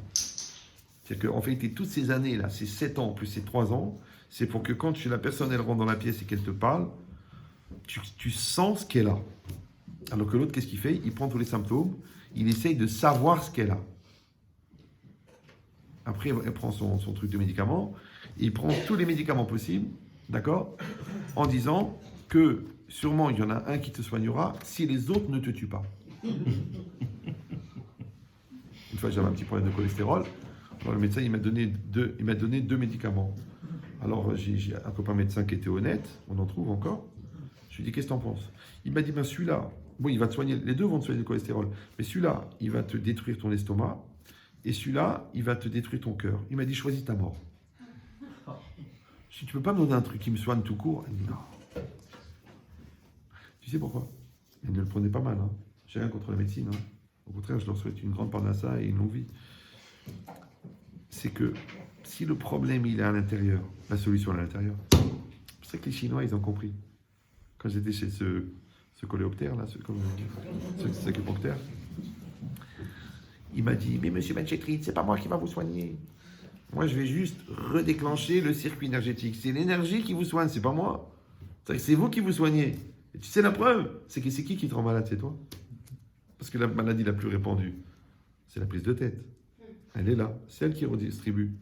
Donc si la prise de tête, elle rend malade, alors la prise en charge, elle soigne. Mais comme les gens, ils ne veulent pas se prendre en charge, du coup, ils mettent la chimie à la place de la volonté. Et la chimie, elle peut véhiculer une médication, mais elle va détruire sur son passage.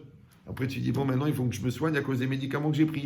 Ça se termine jamais, parce qu'après, il faut que tu te soignes à cause des médicaments. Donc, ça s'arrête jamais. Après, tu dis, oui, mais aujourd'hui, ils ont une plus longue vie. C'est vrai, les gens, ils vivent plus longtemps. Mais ils ont d'autres soucis.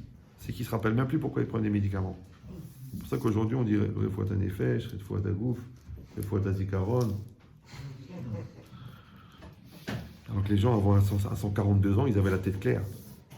Mais non, à 60 ans, ils ne dorment que d'un œil. Mais ils sont vivants. Ça fait plaisir à la famille. Ouais. Et eux, ils ne se rappellent plus de rien. C'est quoi ces nouvelles maladies? Il y a les métaux lourds, les pesticides, la dégénérescence, des cancers, les antibiotiques, les dérèglements hormonaux, les chladas, l'influence des trucs. Qu'est-ce que je te dis? Maintenant, encore une fois, tu peux utiliser une prothèse, mais elle ne vient qu'en supplément de ta volonté. Donc tu marches avec ta volonté, mais tu t'appuies sur la béquille.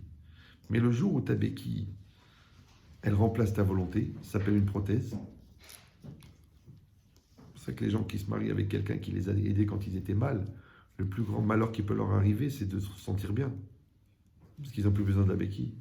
Du coup, leur mari devient une prothèse. C'est pour ça qu'ils disent que Dieu prothèse mon mari.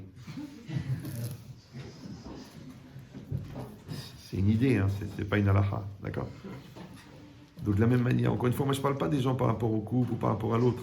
Moi je sers-toi de l'autre comme le miroir de l'autre qui est en toi. C'est que si toi-même tu vois que tu es en dépendance d'une béquille que tu t'es créée toi-même, alors on te dit vas-y, augmente la volonté et baisse la dépendance à la béquille.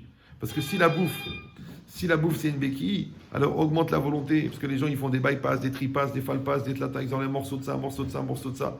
Tu dis mais peut-être tu devrais faire des exercices de volonté. Peut-être tu peux faire du chrono-régime. Peut-être tu peux tenir ta bouche. Non, les gens ils enlèvent un morceau de l'estomac. Après tu vois que ça se dérègle, un dérèglement des globules blancs, on a failli mourir, l'autre il a une hernie khlabab. Et s'il te raconte quand ça marche, il te raconte pas quand ça marche pas. Donc pourquoi? Le vrai problème, pourquoi? Parce que tu as voulu faire une opération à la place de la volonté. Et même si tu me dis c'est la thyroïde, mais la thyroïde, ça passe par là aussi. Donc tous les systèmes qui t'évitent en fin de compte de faire le travail de construction personnelle, au fond, non seulement ils ne règlent pas le problème, c'est vrai que les gens qui font tous les régimes du monde, mais en vérité, ils n'ont pas accepté leur mode de fonctionnement. Ils n'ont pas accepté leur rapport avec la bouffe. Maintenant, toi, tu as un problème avec la bouffe, toi, tu as un problème avec l'argent, toi, tu as un problème avec le regard de l'autre, toi, tu as un problème avec l'orgueil, toi, tu as un problème avec la colère. Il faut soigner le problème à son origine. Or, où est-ce qu'elle est l'origine? Elle est l'origine au moi profond. Donc, il faut faire le retour à soi. Or, qu'est-ce que c'est cette capacité à gérer le moi profond? Ça s'appelle le da'at. Et comment elle s'appelle la vera? Esiyah hada'at. Et comment elle s'appelle la teshuva? Yishuv hada'at. Il faut ramener le da'at à son endroit originel. Vous suivez ou non? Donc c'est pareil, dans le couple, vous fabriquez de la communication, de l'amour, de la douceur, de la gentillesse, de la finesse, de la référence. Quand il y a une crise, vous ramenez le couple à la référence. Mais si vous ne fabriquez pas de référent, chacun y vit, chacun y bouffe, chacun y profite. Moi, j'utilise ton corps pour me faire du bien, toi, tu utilises le mien pour te faire du bien, ça s'appelle de la masturbation en communauté. Après, au bout d'un moment, il dit, écoute, on ne peut pas manger la même pizza pendant des années. Donc, tu veux changer de crèmerie. Parce que tu t'es servi du corps de l'autre pour te faire plaisir. Mais si tu t'étais servi du corps de l'autre pour rencontrer l'autre, maintenant que tu as rencontré l'autre, tu as envie de rencontrer quelqu'un d'autre, toi. Mais comme tu t'es servi du corps en tant qu'objet pour ton plaisir à toi, donc l'autre c'est rien parce qu'il n'y a personne dedans. Moi je l'ai dit, c'est un peu violent. Vous êtes bien là, vous êtes fatigué. Levez la main ceux qui prient pour que je m'étouffe. Non, parce que là, ça fait 1h44. Vous devez être à un niveau de saturation. Vous dites, mais pourvu qu'il crève, c'est pas possible. Non, c'est pas comme on est entre nous. Vous pouvez être sincère. Bon, je vous donne cet élément. Non, parce que mon père, sinon, il n'achetait jamais un poivron, un poireau. Il achetait toujours des cajous. Des cajous. Il n'est pas touché par cette mesquinerie de un oignon, un poireau et une carotte, c'est pour une soupe. Ça s'appelle faire une soupe. Achète des cajous. Alors moi, je vous donne beaucoup, même si vous retenez le quart et vous comprenez le 8e. C'est pas grave. Parce que le cours, il est enregistré. Si vous êtes des gens intelligents, vous prenez une petite semaine, vous le mettez entièrement par écrit, vous le découpez en 12 séquences, vous en appliquez une par mois pendant 12 mois, et dans 12 mois, vous vous dites, j'ai compris. C'est bien. Et c'est pas un dénigrement, parce qu'en fait, il faut plus que 12 mois. Donc l'idée, c'est ça. C'est que si on est capable de remonter à la source, à cet endroit-là, qui s'appelle le lève, c'est ça qu'il dit Rav Dessler toujours, à lève ou à Metsiout. Le cœur, c'est ça la réalité. Mais pas comme les gens y croient. Le cœur, le lève, c'est les sentiments, c'est les émotions, c'est les vibrations, c'est la passion. Mais non, ça c'est Johnny. Non, le cœur, c'est ton essence. Le cœur, c'est ta racine. Le cœur, c'est ton impulsion première. Maintenant, quand toi, tu es bien avec ton impulsion première, qui est juste collée à ta neshama, même les goïms, avant, ils disaient « en mon âme et conscience ». Maintenant, ils n'ont plus d'âme parce qu'ils sont athées, ils n'ont plus de conscience parce qu'ils ont la télé, d'accord? Mais en vérité, les deux, ils doivent se coller. C'est ça ce qui est écrit dans la paracha qu'on va lire. Ouais.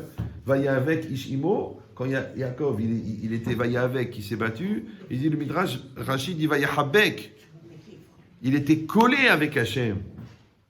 En fait, la lutte avec l'ange de Esav, c'est pour le séparer de Dieu parce qu'il était collé à Dieu. Maintenant, quand tu es collé à l'essentiel, quand tu es collé à la vérité, quand tu es collé à ta famille, quand tu es collé à toi-même, c'est indémontable.